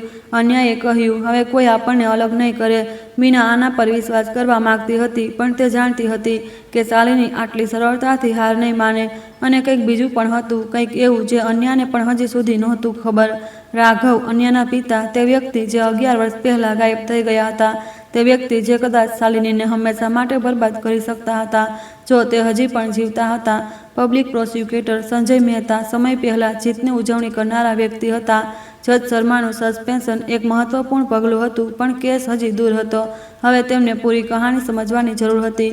શરૂઆતથી તે રાત્રે મહેતાએ મીના સાથે તેમના નાના એપાર્ટમેન્ટમાં મુલાકાત કરી જે સમાજ સેવિકાએ તેમને અસ્થાયી રૂપે અપાવ્યું હતું. તે એક મામૂલી જગ્યા હતી જેમાં જૂનું ફર્નિચર અને ઝાંખી દિવાલો હતી, પણ મીના માટે તે એક મહેલ હતો. કોટડીની સરખામણીમાં તમારે મને બધું જણાવવાની જરૂર છે, મહેતાએ તેમની સામે બેસતા કહ્યું. શરૂઆતથી કંઈ પણ ન છોડશો? મીનાએ સાવધાનીથી તેમની તરફ જોયું. હું કેવી રીતે જાણું છું કે હું તમારા પર ભરોસો કરી શકું છું? તમે નથી જાણતા, પણ હું વાસ્તવિક ન્યાય મેળવવા માટે તમારો સૌથી સારો વિકલ્પ છું. અને કંઈ મને જણાવે છે કે તમે તેના માટે ખૂબ લાંબા સમયથી રાહ જોઈ છે. મીના એક પળ ચૂપ રહી, પછી બોલવાનું શરૂ કર્યું. હું 12 વર્ષ પહેલાં ઓબરોય હવેલીમાં આવી હતી. રાઘવ ઓબરોયે મને પોતાના વ્યવસાયના પ્રબંધક તરીકે નિયુક્ત કરી હતી. મારી પાસે યુનિવર્સિટીની ડિગ્રી, અનુભવ, સંદર્ભ હતા. તેમણે મને 50 ઉમેદવારોમાંથી પસંદ કરી હતી. તમે રસોઈયા કેવી રીતે બની ગયા? શાલિનીના કારણે. જ્યારે તેને અમારા સંબંધ વિશે ખબર પડી તો તેણે મને 2 વિકલ્પ આપ્યા. કાં તો નોકરાણી બની જાઓ અથવા એક છેતરપિંડી માટે જેલ જાઓ. જે તે ઘડતી, તેની પાસે આવું કરવા માટે સંપર્કો હતા. જજ શર્મા ઘણામાંથી માત્ર એક હતા. મહેતા નોટ્સ લઈ રહ્યા હતા. રાઘવ સાથે તમારો સંબંધ ક્યારે શરૂ થયો? ત્યાં કામ શરૂ કર્યાના 1 વર્ષ પછી. તે ધીમે ધીમે થયું. તે અલગ હતા. તે શાલિની જેવા નહોતા. તેમને પૈસા કે સત્તાની પરવા નહોતી. તે બસ ખુશ રહેવા માંગતા હતા. અને ગર્ભાવસ્થા. મીનાએ પોતાની આંખો બંધ કરી લીધી. હું સંબંધમાં 2 વર્ષ પછી ગર્ભવતી થઈ. રાઘવ શાલિનીને છોડવા માંગતા હતા. તે તેની સાથે તલાક લેવા હતા, પણ તેને પહેલાં જ ખબર પડી ગઈ. કેવી રીતે? મને ક્યાંય નિશ્ચિતપણે ખબર ન પડી. મને લાગે છે કે તે અમારા પર નજર રાખી રહી હતી, અથવા કોઈએ તેને જણાવ્યું. અને બાળકના જન્મ પછી શું થયું? મીનાનો અવાજ તૂટી ગયો. તેમણે તેને મારી પાસેથી છીનવી લીધું. બાળકના જન્મના 1 અઠવાડિયા પછી શાલિની વકીલો અને દસ્તાવેજો સાથે પ્રગટ થઈ. તેણે કહ્યું કે બાળકીને તેના અને રાઘવની દીકરી તરીકે નોંધાવવામાં આવશે, કે જો મેં કંઈ કહ્યું તો હું જેલ જઈશ અને તેને ક્યારેય ફરી નહીં જોઈ શકું. અને રાઘવે તેનો બચાવ ન કર્યો. તેમણે કોશિશ કરી, પણ શાલિની પાસે વધારે શક્તિ હતી. તેણે તેમને સાર્વજનિક રૂપે બરબાદ કરવાની ધમકી આપી, તેમની પાસેથી બધું છીનવી લેવાની. અંતમાં રાઘવ દેશ છોડીને જતા રહ્યા. મને જણાવવામાં આવ્યું કે તે બ્રાઝિલમાં હતા, પણ મેં તેમની પાસેથી ફરી ક્યારેય ન સાંભળ્યું. મહેતાએ લખવાનું બંધ કરી દીધું. શું તમને ખાતરી છે કે તે સ્વેચ્છાએ ગયા હતા? મીનાએ તેમને આશ્ચર્યથી જોયું. તમારો શું મતલબ છે? મારો મતલબ કે શાલિની ઘણી વસ્તુઓ કરાવવામાં સક્ષમ સાબિત થઈ છે. શું તમને ખાતરી છે કે રાઘવ બસ જતા રહ્યા? આ એક સવાલ હતો જે મીનાએ પોતાને ઘણીવાર પૂછ્યો હતો, અને જવાબ હંમેશા તેમને ડરાવનો હતો. મહેતાએ આગામી કેટલાક દિવસો સુધી રાઘવ ઓબરોય વિશે જે કંઈ પણ કરી શકતા હતા તેની તપાસ કરી. સત્તાવાર રેકોર્ડ દર્શાવતા હતા કે તે 11 વર્ષ પહેલાં સાઓ પાઉલો, બ્રાઝિલમાં એક દેશ છોડીને જતા રહ્યા હતા. તેમણે પોતાની પારિવારિક કંપનીના શેર શાલિનીને એક હાસ્યાસ્પદ રીતે ઓછી કિંમત પર વેચી દીધા હતા. તેમણે અન્યના વાલીપણેના અધિકારોથી રાજીનામા પર હસ્તાક્ષર કર્યા હતા. બધું સ્વૈચ્છિક લાગી રહ્યું હતું, પણ કંઈક ઠીક નહોતું બેસી રહ્યું. મહેતાએ ઓબરોય એન્ટરપ્રાઇઝના જૂના કર્મચારીઓ સાથે વાત કરી. બધાએ રાઘવને પોતાના કામ પ્રત્યે જુસ્સાદાર, સમર્પિત, વિગતો પ્રત્યે લગભગ જુનૂની વ્યક્તિ તરીકે વર્ણવ્યા. તે એવા વ્યક્તિ નહોતા જે રાતોરાત બધું છોડી દે. તેમણે નાણાંની પણ તપાસ કરી, અને ત્યાં તેમને કંઈક રસપ્રદ મળ્યું. જજ શર્માને સ્થળાંતર એકમાત્ર અનિયમિતતા નહોતી. બ્યુનોસ એરેસમાં એક ખાનગી ક્લિનિકને માસિક ચૂકવણીઓ હતી. ચૂકવણીઓ જે ઠીક 11 વર્ષ પહેલાં શરૂ થઈ હતી અને આજ સુધી ચાલુ હતી. કયા પ્રકારની ચિકિત્સા સારવાર 11 વર્ષ સુધી ચાલતી હતી? મહેતાએ કોઈ એવા વ્યક્તિને મળવાનું નક્કી કર્યું જેની પાસે જવાબ હોઈ શકે. રામુ કાકા, ઓબરોય હવેલીના જૂના માળી. તેમણે તેમને શહેરના કેન્દ્રમાં એક કેન્ટીનમાં શોધી કાઢ્યા. એક અંધારા ખૂણામાં એકલા પીતા હતા. રામુ કાકા 70 વર્ષના હતા. દાયકાઓના કામથી તેમના હાથ કઠોર હતા, અને તેમની આંખોમાં કોઈ એવા વ્યક્તિની નજર હતી જેણે ઘણું બધું જોયું હતું. મને કોઈ સમસ્યા નથી જોઈતી, તેમણે કહ્યું જ્યારે મહેતા તેમની સામે બેઠા. હું તમને સમસ્યાઓ પેદા કરવા નથી આવ્યો. હું માત્ર સચ્ચાઈ ઈચ્છું છું. સચ્ચાઈ ખતરનાક છે. તેનાથી વધારે ખતરનાક છે નિર્દોષ લોકોને એવા ગુનાઓ માટે ચૂકવણી કરવા દેવા જે તેમણે નથી કર્યા. રામુ કાકાએ પોતાની બિયરનો એક લાંબો ઘૂંટ લીધો. તમે શું જાણવા માંગો છો? બધું શરૂઆતથી. વૃદ્ધ વ્યક્તિએ નિસાસો નાખ્યો. હું તે રાત્રે ત્યાં હતો જ્યારે બાળકીનો જન્મ થયો હતો. મીનાએ ઘરમાં પોતાની સર્વિસ રૂમમાં બાળકને જન્મ આપ્યો હતો. રાઘવ તેમની સાથે હતા. તે સૌથી ખુશીની પળ હતી જે તે હવેલીમાં જોઈ હતી. અને તે પછી નરક આવી ગયું. શાલિની સૂટ પહેરેલા પુરુષો વકીલો સાથે પ્રગટ થઈ. મને લાગે છે તેમણે રાઘવને કહ્યું કે જો તેમણે સહયોગ ન કર્યો તો તેઓ મીનાને ગર્ભવતી તસવીરો પ્રકાશિત કરશે. તેઓ તેમના પર ખોટા આરોપો લગાવશે, તેમનું નામ બરબાદ કરી દેશે. આરોપ પણ આ સંબંધ સહમતિથી હતો. તમે અને હું જાણીએ છીએ, પણ શાલિની દ્વારા નિયંત્રિત જજોવાળી કોર્ટમાં એક કરોડપતિની પત્નીની વિરુદ્ધ એક કર્મચારી પર કોણ વિશ્વાસ કરે? મહેતા સમજી ગયા. આ તે ભ્રષ્ટ પ્રણાલી હતી જેને મીનાને એક એવી ચોરી માટે લગભગ દોષી ઠેરવી હતી જે તેમણે નહોતી કરી. રાઘવ પોતાની મરજીથી જતા રહ્યા હતા. રામુ કાકાએ પોતાનો અવાજ ધીમો કર્યો. મને નથી ખબર. મેં તેમને તે રાત્રે એક સુટકેસ સાથે ઘરની બહાર નીકળતા જોયા. તે એક હારેલા વ્યક્તિ જેવા લાગી રહ્યા હતા, પણ કંઈક એવું હતું જે મને હંમેશા વિચિત્ર લાગતું હતું. જતા પહેલાં તેમણે મને એક પત્ર આપ્યો. તેમણે મને કહ્યું હતું કે તેને રાખું અને એને ત્યારે જ ખોલું જ્યારે મીના કે બાળકીને કંઈક ખરાબ થાય. મહેતા આગળ ઝૂકી ગયા. શું તમારી પાસે હજી પણ તે પત્ર છે? રામુ કાકાએ ધીમેથી માથું હલાવ્યું. મેં તે 11 વર્ષથી રાખ્યો છે. મને લાગે છે કે હવે તેને ખોલવાનો સમય આવી ગયો. પત્ર રામુ કાકાના પલંગ નીચે એક ધાતુના બોક્સમાં રાખ્યો હતો. કાગળ વર્ષોથી પીળો પડી ગયો હતો, પણ શાહી હજી પણ વાંચવા યોગ્ય હતી. મહેતાએ તેને ઊંચા અવાજમાં વાંચ્યો જ્યારે રામુ કાકા ગંભીર ભાવથી સાંભળી રહ્યા હતા. જે કોઈનાથી પણ આ સંબંધિત હોય, જો તમે આ વાંચી રહ્યા છો તો તેનો મતલબ એ છે કે કંઈક ખરાબ થયું છે, કંઈક એવું જેનાથી હું હંમેશા ડરતો હતો. મારું નામ રાઘવ ઓબરોય છે. હું 11 વર્ષ પહેલાં 15 માર્ચે જન્મેલી એક બાળકી અન્યાનો જૈવિક પિતા છું. તેની જૈવિક માતા મીના દેવી છે. તે મહિલા જેનાથી હું પ્રેમ કરું છું અને જેની હું રક્ષા ન કરી શક્યો. મારી પત્ની શાલિની ઓબરોયે મને મીનાને નષ્ટ કરવાની અને મારી દીકરીને રાખવાની ધમકીઓ હેઠળ દેશ છોડવા માટે મજબૂર કર્યો છે. મારી પાસે માનવા સિવાય કોઈ વિકલ્પ નથી, પણ હું સચ્ચાઈનો રેકોર્ડ છોડવા માગું છું જેથી કોઈ દિવસ કોઈને તેની જરૂર પડે. શાલિની બાળકો પેદા નથી કરી શકતી. આ લગ્ન અમને પહેલાં જ ખબર પડી ગઈ હતી. તેણે મને ખાતરી આપી હતી કે અમે દત્તક લઈશું, પણ તેણે ક્યારેય આવું ન કર્યું. જ્યારે તેને ખબર પડી કે મીના ગર્ભવતી છે તો તેણે એક અવસર જોયો. તેને બાળકની પરવા નહોતી, તેને પરિવારમાં પોતાની સ્થિતિને કાયદેસર બનાવવા માટે એક વારસદાર હોવાની પરવા હતી. મેં મારી જેવી દીકરીના નામે એક ટ્રસ્ટ ફંડ છોડ્યું હતું જે 12 વર્ષથી થવા પર સક્રિય થઈ જશે. દસ્તાવેજો પરિવારના એકાઉન્ટન્ટ આલોક ગુપ્તા પાસે છે.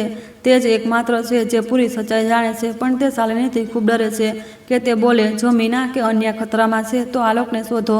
તેની પાસે તે પુરાવા છે જેની તમને જરૂર છે. કૃપા કરીને મારી દીકરીની રક્ષા કરો. તે આ દુનિયામાં મારું એકમાત્ર સારું કામ છે. રાઘવ ઓબરોય મહેતાએ સાવધાનીથી પત્રને વાળ્યો. શું તમે જાણો છો કે આલોક ગુપ્તા ક્યાં છે? તે હજી પણ પરિવાર માટે કામ કરે છે. તે એકમાત્ર એવો વ્યક્તિ છે જે મારાથી વધારે સમયથી ત્યાં છે. તમે આ પત્ર પહેલાં કેમ ન બતાવ્યો? રામુ કાકાએ થાકેલી આંખોથી તેમને જોયું. કારણ કે મને ડર હતો. શાલિનીની દરેક જગ્યાઓ નજરે છે અને મારી એક દીકરી અને પૌત્ર પૌત્રીઓ છે. તેમની મારી રક્ષા કરવાની છે અને હવે હું વૃદ્ધ થઈ ગયો છું અને આ બોજ સાથે જીવવાથી થાકી ગયો છું. જો હું તે બાળકી અને મીનાની મદદ કરી શકું મરતા પહેલાં, તો ઓછામાં ઓછું મેં કંઈક સારું કર્યું હશે. મહેતાએ પત્રને પોતાના બ્રીફકેસમાં રાખી લીધો. આ બધું બદલી નાખે છે. આ પત્ર અને આલોક ગુપ્તાની જુબાની સાથે આપણે આ સાબિત કરી શકીએ છીએ કે શાલિનીએ ગેરકાયદેસર રીતે એક સગીરાને દત્તક લીધી અને રાઘવને લાગે છે કે તે હજી પણ જીવિત છે. મારે એ શોધવું છે. આલોક ગુપ્તા એક 55 વર્ષીય વ્યક્તિ હતા જે સસ્તા સૂટમાં હતા અને હંમેશા ગભરાયેલા રહેતા હતા. તે 30 વર્ષથી ઓબરોય પરિવારના એકાઉન્ટન્ટ હતા. પહેલા રાઘવના પિતા હેઠળ, પછી રાઘવ હેઠળ અને અંતમાં શાલિની હેઠળ. જ્યારે મહેતા તેમને તેમના કાર્યાલયમાં મળવા ગયા તો આલોકે લગભગ હાર્ટ એટેક આવી ગયો. હું તમારી સાથે વાત નથી કરી શકતો. તેમણે પોતાના પાછળ દરવાજો બંધ કરતા કહ્યું, જો શાલિનીને ખબર પડી, શાલિની ઘણા ગુનાઓ માટે તપાસના દાયરામાં છે. તેની પાસે હવે તે શક્તિ નથી જે તેની પાસે હતી. તમે નથી સમજતા. તેના સંપર્કો છે ખતરનાક લોકો. મહેતાએ રાઘવનો પત્ર ડેસ્ક પર રાખ્યો. શું તમે આ લખાણને ઓળખો છો? આલોક તેને વાંચીને પીડા પડી ગયા. તમને આ ક્યાંથી મળ્યું? તેનાથી કોઈ ફરક નથી પડતો. ફરક એ પડે છે કે તમારી પાસે એવા પુરાવા છે જે શાલિનીને હંમેશા માટે ડૂબાડી શકે છે. ટ્રસ્ટ ફંડના દસ્તાવેજો, નાણાકીય અનિયમિતતાનો રેકોર્ડ. જો હું તે દસ્તાવેજો સોંપું છું તો હું મરી જઈશ. જો તમે તેમને નથી સોંપતા તો એક નિર્દોષ મહિલા ફરીથી જેલ જઈ શકે છે અને એક બાળકી એક અપરાધીની બંધક બની રહેશે. આલોક પોતાની ખુરશી પર પડી ગયા. તેમના હાથ ધ્રુજી રહ્યા હતા. કંઈક એવું છે જે તમે નથી જાણતા, તેમણે આખરે કહ્યું. કંઈક એવું જે રાઘવને પણ નહોતું ખબર જ્યારે તેમણે તે પત્ર લખ્યો હતો. રાઘવ જીવિત છે. મહેતા સ્થિર રહ્યા. તમને કેવી રીતે ખબર? કારણ કે હું દર મહિને બ્યુનોસ એરેસના એક ક્લિનિકમાં તેમને પૈસા મોકલું છું. કયા પ્રકારનું ક્લિનિક? આલોકે લાળ ગળી. એક મનોરોગ ક્લિનિક. શાલિનીએ તેમને 11 વર્ષ પહેલાં ત્યાં દાખલ કર્યા હતા. તેણે ડૉક્ટરોને કહ્યું કે તેમને માનસિક આઘાત થયો છે, કે તે પોતાને અને અન્ય લોકો માટે ખતરો છે અને ડૉક્ટરોએ વિશ્વાસ કર્યો. શાલિનીએ પૂરતા પૈસા ચૂકવ્યા જેથી તેઓ સવાલ ન પૂછે. રાઘવ ત્યારથી ત્યાં બંધ છે, દવા પર અલગ અલગ. કદાચ તેમણે એ ખબર પણ નથી કે કયું વર્ષ છે. મહેતાને લાગ્યું કે તેમનું લોહી ઉકળી રહ્યું છે. તમે મને કહી રહ્યા છો કે શાલિનીએ પોતાના જ પતિને એક મનોરોગ હોસ્પિટલમાં બંધ કરી દીધો જેથી તે તેની સંપત્તિ અને દીકરી પર કબજો કરી શકે? હું તમને ઠીક એ જ કહી રહ્યો છું. તમે ક્યારેય કંઈ કેમ ન કહ્યું? આલોકે શરમથી તેમની તરફ જોયું. કારણ કે હું કાયર છું અને કારણ કે શાલિનીએ મને ધમકી આપી હતી કે જો મેં બોલ્યો તે મારા પરિવાર સાથે પણ આવું જ કરશે. મહેતા ઊભા થઈ ગયા. મને તમારી પાસે જેટલા પણ દસ્તાવેજો છે તે બધા જોઈએ. ટ્રસ્ટ ફંડ, સ્થાનાંતર, ક્લિનિકના રેકોર્ડ, બધું જ. જો હું આવું કરું છું તો મારું જીવન સમાપ્ત થઈ જશે.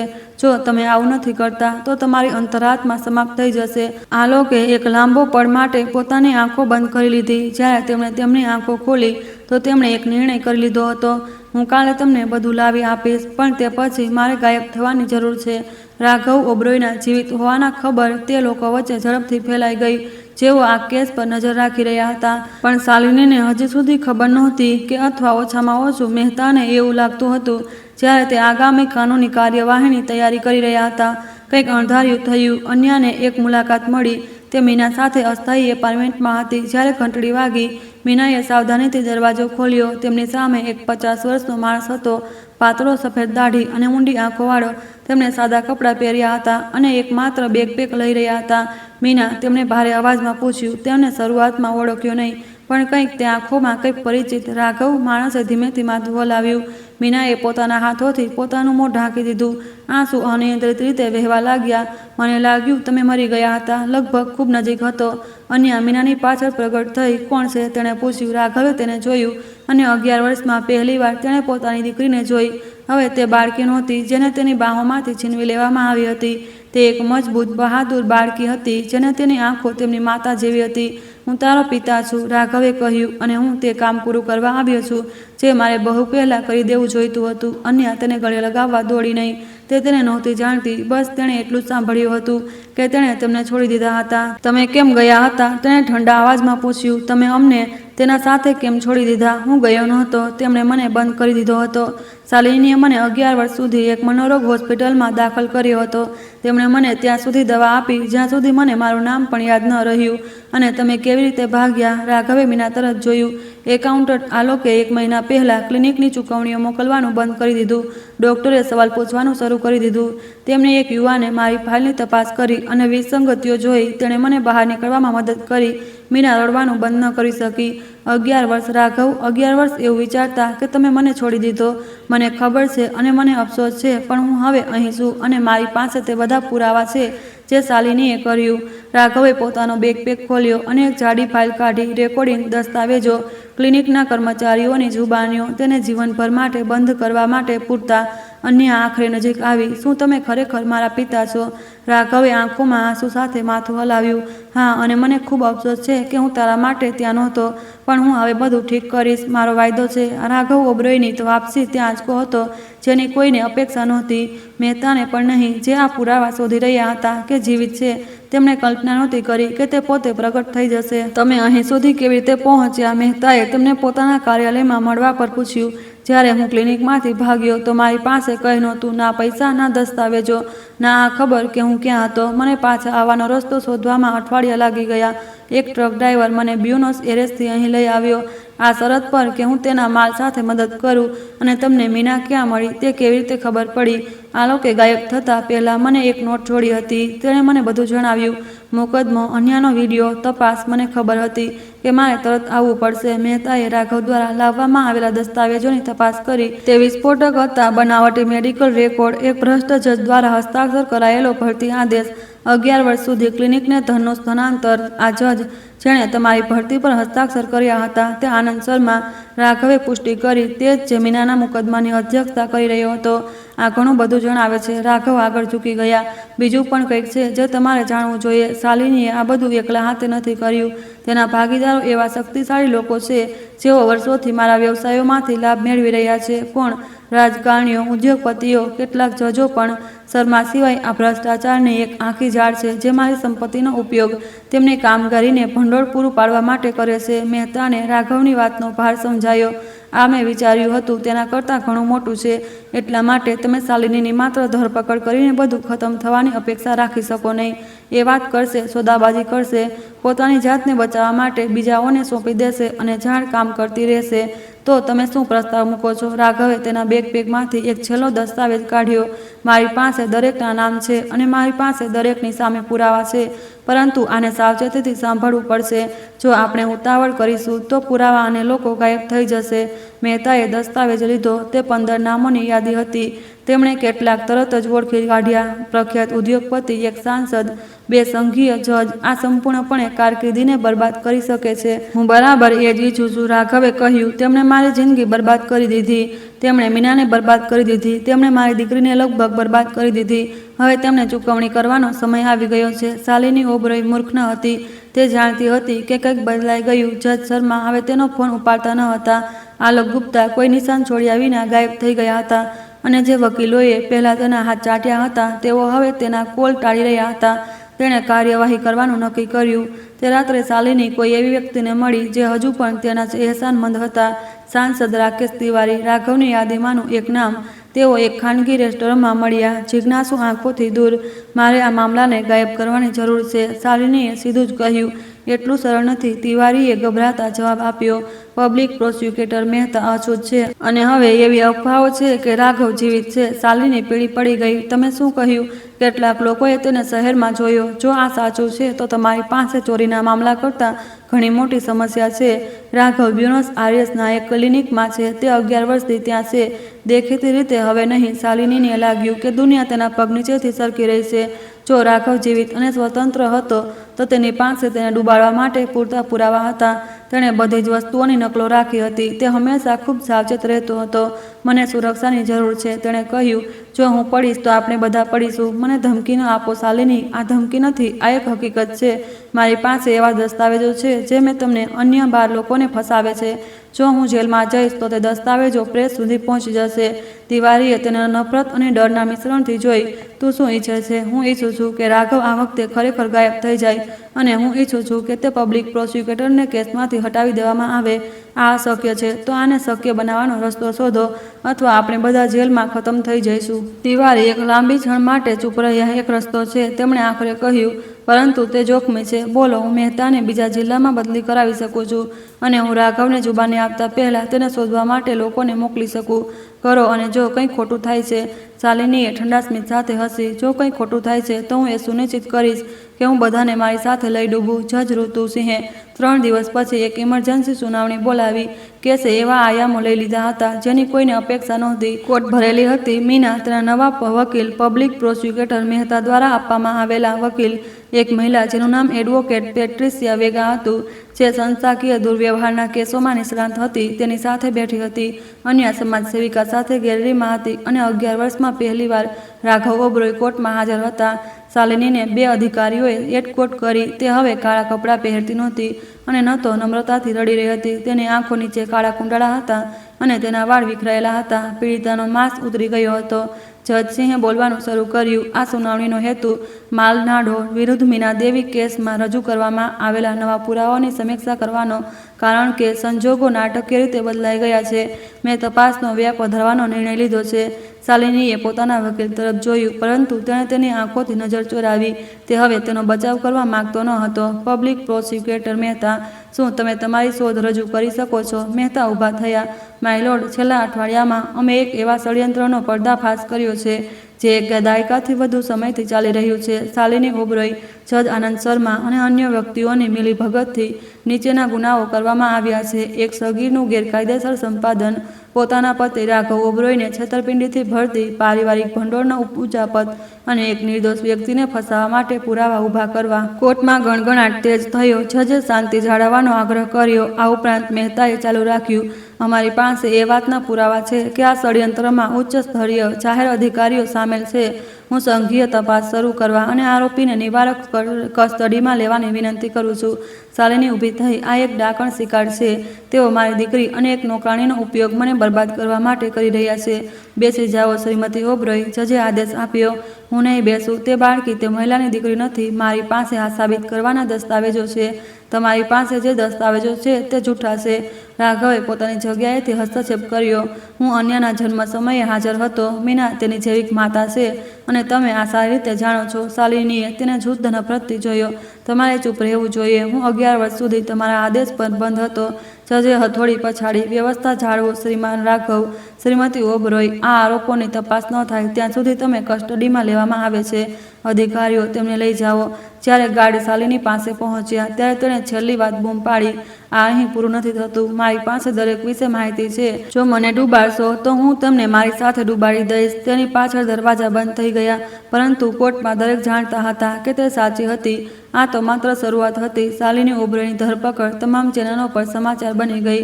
કેમેરાઓને તે ક્ષણને કેદ કરી જ્યારે તેને હથકડીમાં કોર્ટમાં બહાર કાઢવામાં આવી. એવી ધમકીઓ બૂમો પાડતી જે કોઈ સાંભળવા માગતું ન હતું. જનતા માટે એક ખલનાયિકાનો અંત હતો. આખી વાર્તા જાણતા લોકો, આ કંઈક ખૂબ મોટાની માત્ર શરૂઆત હતી. મીનાએ કોર્ટમાંથી બધું જ જોયું. તે તેના પર વિશ્વાસ કરી શકતી નહોતી. 12 વર્ષનું મૌન, અપમાન. દરેક વખતે જ્યારે તે અન્યને કોઈ અન્ય મહિલાને માતા કહેતી જોતી ત્યારે દુઃખને અંદર ગળી જવાના વર્ષો. અને હવે આખરે સત્ય બહાર આવી રહ્યું હતું, પરંતુ તેની ખુશી અનુભવાઈ રહી ન હતી. તેને ડર લાગી રહ્યો હતો, કારણ કે શાલિની એવી વ્યક્તિ ન હતી જે હાર માની લે, અને તેના અંતિમ શબ્દો મીનાના મગજમાં ગુંજી રહ્યા હતા. જો તેઓ મને ડૂબાડશે તો હું તેમને મારી સાથે ડૂબાડી દઈશ. તે રાત્રે મીના, રાઘવ અને અન્યાએ પહેલીવાર પરિવાર તરીકે સાથે જમ્યા. એપાર્ટમેન્ટ નાનું હતું, ભોજન સાદું હતું, પરંતુ ત્રણેયમાંથી કોઈએ પણ એક દાયકાથી વધુ સમયમાં આવું કંઈ અનુભવ્યું નહોતું. હવે શું થશે? અન્યાએ ખાધા વિના તેની પ્લેટમાં ખોરાક હલાવતા પૂછ્યું. તપાસ ચાલુ રહેશે, રાઘવે જવાબ આપ્યો. મહેતા પાસે શાલિનીને લાંબા સમય સુધી બંધ રાખવા માટે પૂરતા પુરાવા છે અને બાકીના લોકો જેનો તમે ઉલ્લેખ કર્યો, રાજકારણીઓ અને ઉદ્યોગપતિઓ, રાઘવે મીના સાથે નજરો મિલાવી, એ વધુ જટિલ છે. તેમની પાસે શક્તિ, પૈસા, પ્રભાવ છે. તેમને સ્પર્શવું સરળ રહેશે નહીં. અન્યાએ તેનો કાંટો ટેબલ પર મૂકી દીધો. તો તેઓ બચી શકે છે. ના, જો હું તેને રોકી શકું, રાઘવે કહ્યું. પરંતુ તમારે કંઈક સમજવું પડશે અન્યા, જે આવી રહ્યું છે તે સરળ નહીં હોય. તેઓ આપણા પર હુમલો કરશે. તેઓ આપણને બદનામ કરવાનો પ્રયાસ કરશે. તેઓ કહેશે કે તમારી માતા અને હું આ વાર્તાના ખલનાયક છીએ. મારી માતા અહીં બેઠા છે. અન્યાએ મીના તરફ ઇશારો કરતા જવાબ આપ્યો. બીજી મહિલા ક્યારેય મારી માતા નહોતી. મીનાને લાગ્યું કે તેનું હૃદય કંઈક એવા ભાવથી ભરાઈ ગયું જે તેણે વર્ષોથી અનુભવ્યું નહોતું. આશા, પરંતુ તે આશા લાંબો સમય ટકી નહીં. રાઘવનો ફોન રણક્યો. મહેતા હતા. આ પણ એક સમસ્યા છે, પબ્લિક પ્રોસિક્યુટરે કહ્યું. શાલિનીએ આ વાત કરવા કહ્યું છે. તે કહે છે કે તેની પાસે તમારા વિશે માહિતી છે અને તે બધું બદલી નાખશે. રાઘવે ભવા ચડાવ્યા. કેવી પ્રકારની માહિતી? તેણે મને ફક્ત કહ્યું નહીં, તે તમારી સાથે વાત કરશે એકાંતમાં. શાલિનીને જે નિવારક જેલમાં રાખવામાં આવી હતી તે શહેરની બહારના વિસ્તારમાં એક ગ્રે રંગની ઇમારત હતી. રાઘવ બીજા દિવસે ત્યાં પહોંચ્યો. મહેતા અને 2 અધિકારીઓ દ્વારા એસ્કોર્ટ કરવામાં આવ્યા. તે ત્યાં રહેવા માંગતો ન હતો, પરંતુ તેને એ જાણવાની જરૂર હતી કે તે શું યોજના બનાવી રહી છે. મુલાકાતનો ઓરડો ઠંડો હતો. કોન્ક્રીટની દિવાલો અને ફ્લોર પર જડેલા ધાતુના ટેબલ સાથે શાલિની બીજી તરફ બેઠી હતી, કેદીઓના નારંગી યુનિફોર્મમાં અને મેકઅપ વિના. તે છેલ્લી વાર જ્યારે રાઘવે તેને સ્પષ્ટ રીતે જોઈ હતી તેના કરતાં 10 વર્ષ વધુ વૃદ્ધ લાગી રહી હતી. તમે આવી ગયા, તેણે કડવા સ્મિત સાથે કહ્યું. મને લાગ્યું હતું કે તમે ડરશો. કઈ વાતનો ડર? સત્યનો. રાઘવ તેની સામે બેસી ગયો. કયું સત્ય? બધા જાણે છે કે તમે શું કર્યું. બધા જાણે છે કે મેં શું કર્યું છે, પરંતુ કોઈ નથી જાણતું કે તે શું કર્યું છે. મેં કંઈ નથી કર્યું. શાલિની આગળ ઝૂકી. નહીં. અને એ કરારોનું શું જે તે 15 વર્ષ પહેલાં એક ગુનાહિત ટોળકી સાથે કર્યા હતા? એ શિપમેન્ટ જે તારા ગોડાઉનમાંથી કોઈ પણ પ્રશ્ન વિના પસાર થતા હતા. રાઘવ પીળો પડી ગયો. તે તને જાણતા પહેલાંની વાત હતી અને મને ખબર નહોતી કે તેઓ શું લઈ જઈ રહ્યા હતા, પરંતુ તે કાગળો પર સહી કરી હતી અને મારી પાસે તેની નકલો છે. તે દસ્તાવેજો કંઈ સાબિત કરતા નથી. તેઓ સાબિત કરે છે કે તે વ્યવસાયનો હિસ્સો હતો અને જો તે દસ્તાવેજો યોગ્ય હાથમાં પહોંચી જશે તો તું બાકીની જિંદગી જેલમાં વિતાવીશ. બિલકુલ મારી જેમ. રાઘવે તેને તિરસ્કારથી જોઈ. તું શું ઈચ્છે છે? હું એક સમજૂતી ઈચ્છું છું. તું મારી સામેના આરોપો પાછા ખેંચી લે. તું મહેતાને મનાવ કે મને શર્મા દ્વારા ચાલાકીથી ફસાવવામાં આવી હતી અને હું તારા ભૂતકાળ વિશે મૌન રહીશ. અને મીના અને અન્યા. મીના બાળકીને રાખી શકે છે. મને પરવા નથી. મને ક્યારેય ખરેખર પરવા નહોતી. તે માત્ર એક સંપૂર્ણ પરિવારની છબી જાળવી રાખવાનું એક સાધન હતું. રાઘવે ટેબલની નીચે પોતાની મુઠ્ઠીઓ વાળી. તું એક રાક્ષસ છે. હું એક બચી ગયેલી વ્યક્તિ છું, બિલકુલ તારી જેમ. તફાવત એ છે કે હું સારી વ્યક્તિ હોવાનો ઢોંગ નથી કરતી. રાઘવ ઊભો થયો. હું તારી સાથે કોઈ સમજૂતી નહીં કરું. હું તને મુક્ત છોડવાને બદલે જેલમાં જવાનું પસંદ કરીશ. શાલિની હસી. તો પછી આપણે નરકમાં મળીશું રાઘવ, કારણ કે જો હું પડીશ તો હું તને મારી સાથે ખેંચી લઈશ. રાઘવ દુનિયાનો ભાર ખભા પર લઈને જેલમાંથી બહાર નીકળ્યો. શાલિનીના શબ્દો તેનો પીછો કરી રહ્યા હતા. તે સાચી હતી. 15 વર્ષ પહેલાં જ્યારે તે યુવાન અને મહત્વાકાંક્ષી હતો, તેની કોઈ પણ પ્રશ્ન પૂછ્યા વિના કરારો પર સહી કરી હતી. કરારો જે ગેરકાયદેસર કામગીરી માટે એક મોહરું સાબિત થયા. જ્યારે તેને સત્યની ખબર પડી તો તે તરત જ દૂર થઈ ગયો. તેને બધા સંબંધો તોડી નાખ્યા. તેની પાસે જે દસ્તાવેજો હતા તેનો નાશ કર્યો અને શપથ લીધા કે તે ક્યારેય દુનિયામાં પાછો નહીં ફરે. પરંતુ શાલિનીએ એ દેખીતી રીતે નકલો રાખી હતી. તે રાત્રે રાઘવે મીનાને બધું જ કહ્યું. હું એક મૂર્ખ હતો. તેણે માથું હાથમાં રાખીને પથારીની કિનારે બેસીને કહ્યું. હું યુવાન હતો, ઝડપથી પૈસા જોઈતા હતા અને મેં એ ન પૂછ્યું કે તે ક્યાંથી આવી રહ્યા છે. મીનાએ તેને શાંતિથી સાંભળ્યો. શું તમને ખબર હતી કે તે ગેરકાયદેસર હતું? ના, શરૂઆતમાં નહીં. જ્યારે મને ખબર પડી તો હું બહાર નીકળી ગયો, પરંતુ નુકસાન પહેલેથી જ થઈ ચૂક્યું હતું. તમે મને ક્યારેય કેમ ન કહ્યું? કારણ કે મને શરમ આવતી હતી અને કારણ કે મને લાગ્યું કે તે કાયમ માટે દફનાવવામાં આવ્યું છે. મીના તેની પાસે આવી અને તેના હાથ પકડ્યા. આપણે બધા ભૂલો કરીએ છીએ. મહત્વપૂર્ણ એ છે કે આપણે તેના પછી શું કરીએ છીએ. મેં તેના પછી શાલિનીથી ભાગીને તને આપણી દીકરી સાથે એકલે છોડી દીધી અને હું કોઈ હીરો નથી. મીના, મને હીરોની જરૂર નથી. મને એવા વ્યક્તિની જરૂર છે જે લડવા માટે તૈયાર હોય. શું તમે તૈયાર છો? રાઘવે તેની આંખોમાં જોયું. હા, તો આપણે એક સાથે આનો સામનો કરીશું. જો શાલિની પાસે દસ્તાવેજો છે તો આપણી પાસે સત્ય છે અને સત્ય હંમેશા બહાર આવે છે. બાજુના રૂમમાં અન્યા જાગતી અને પાતળી દિવાલમાંથી બધું સાંભળી રહી હતી. તેણે હમણાં જ ખબર પડી હતી કે તેના પિતા સંપૂર્ણ ન હતા, કે તેમણે ગંભીર ભૂલો કરી હતી. જે વ્યક્તિ તેને બચાવવા માટે પાછો આવ્યો હતો તેના પોતાના રાક્ષસો હતા. પરંતુ નિરાશ અનુભવવાને બદલે તેણે કંઈક અલગ અનુભવ્યું, સમજણ. કારણ કે જો અન્યાએ તેના 11 વર્ષના જીવનમાં કંઈક શીખ્યું હતું તો તે એ હતું કે જે લોકો સંપૂર્ણપણે સારા કે સંપૂર્ણપણે ખરાબ હોતા નથી, તેઓ માણસ હોય છે અને માણસ ભૂલ કરે છે. સવાલ એ હતો કે શું ભૂતકાળની ભૂલો વધુ સારા ભવિષ્યની તકને બરબાદ કરી શકે છે? પબ્લિક પ્રોસિક્યુટર મહેતાને સમાચાર ચિંતા સાથે મળ્યા.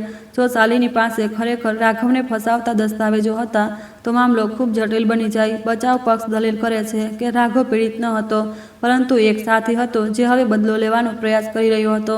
મારે બધું જાણવાની જરૂર છે, મહેતાએ રાઘવને તેમની ઓફિસમાં કહ્યું.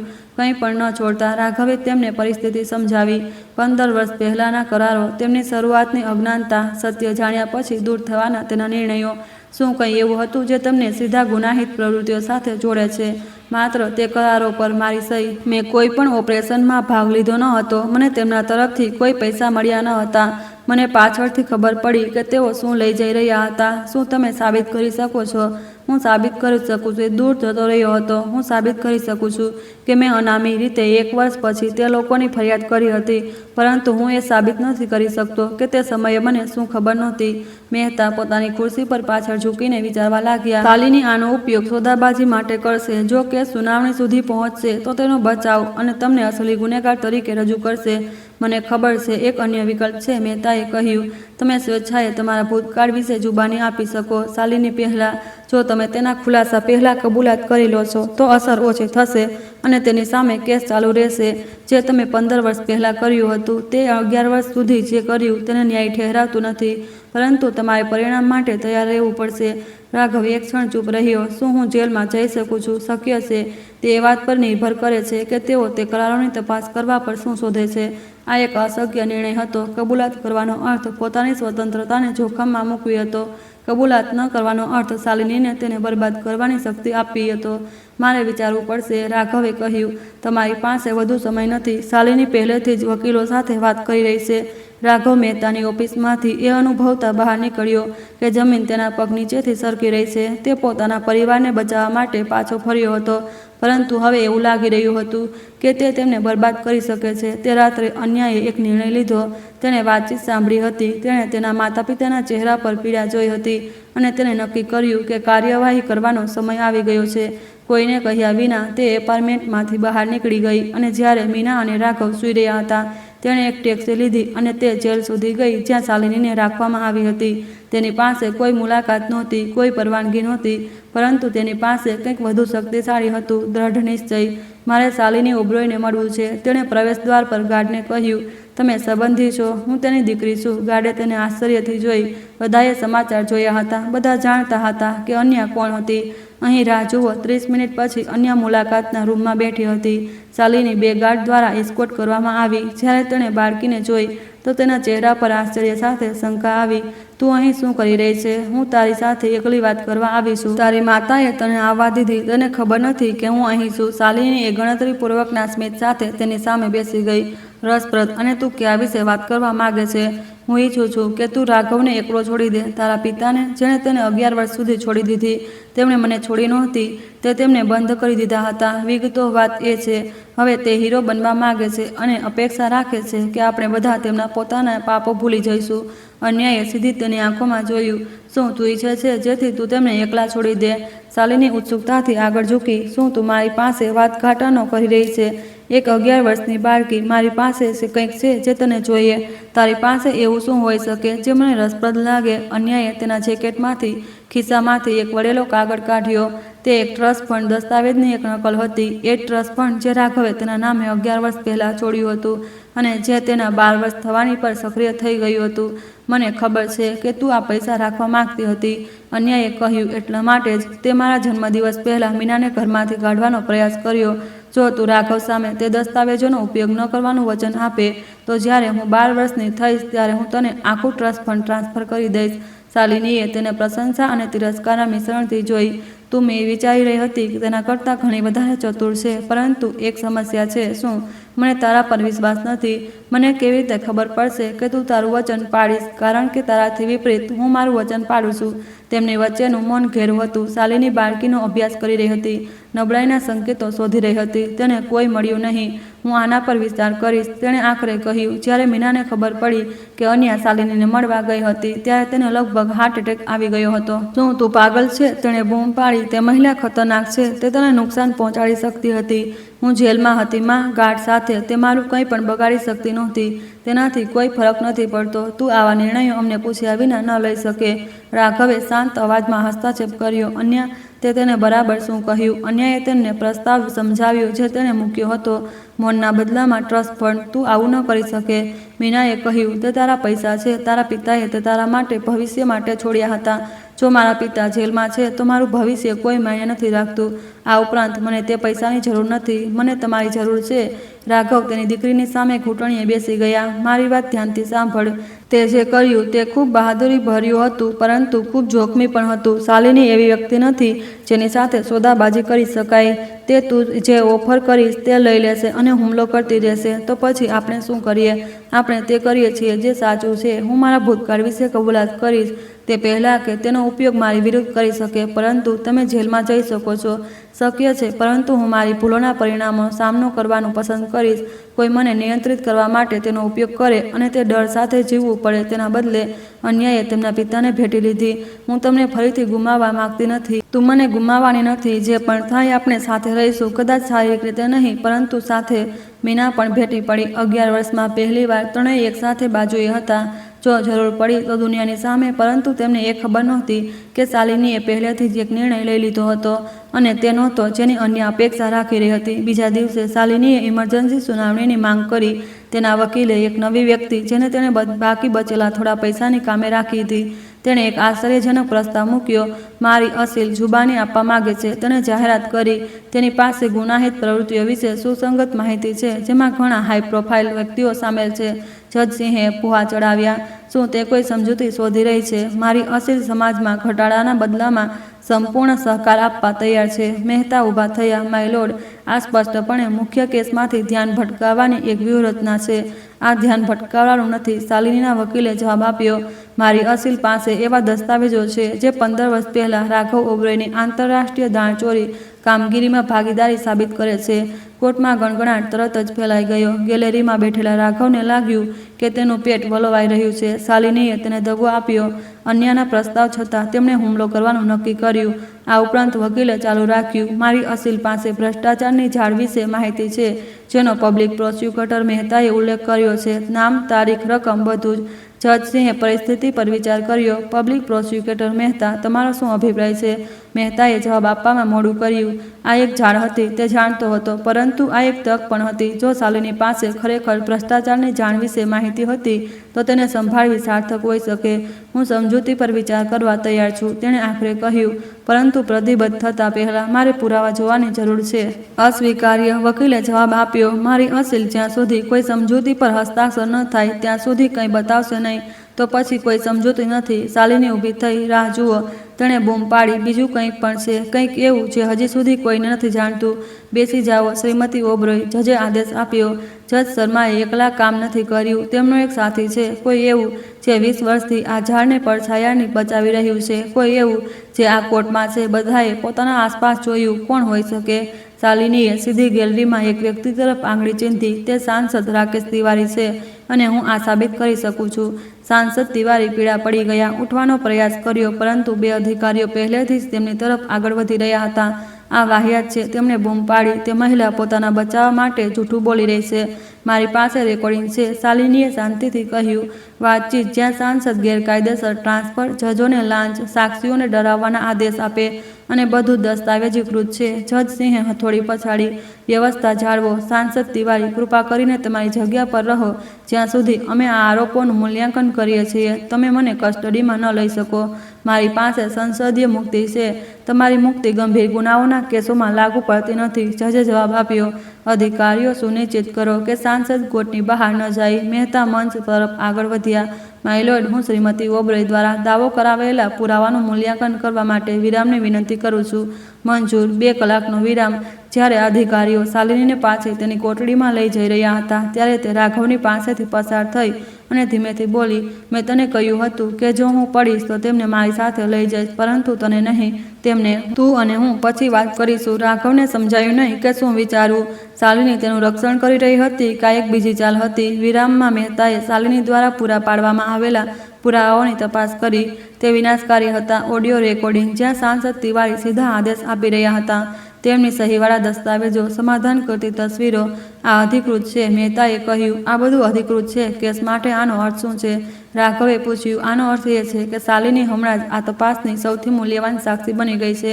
જો તે સંપૂર્ણ સહકાર આપે તો તેને તેની સજા નોંધપાત્ર ઘટાડો મળી શકે. અને મારા કરારો વિશે શું?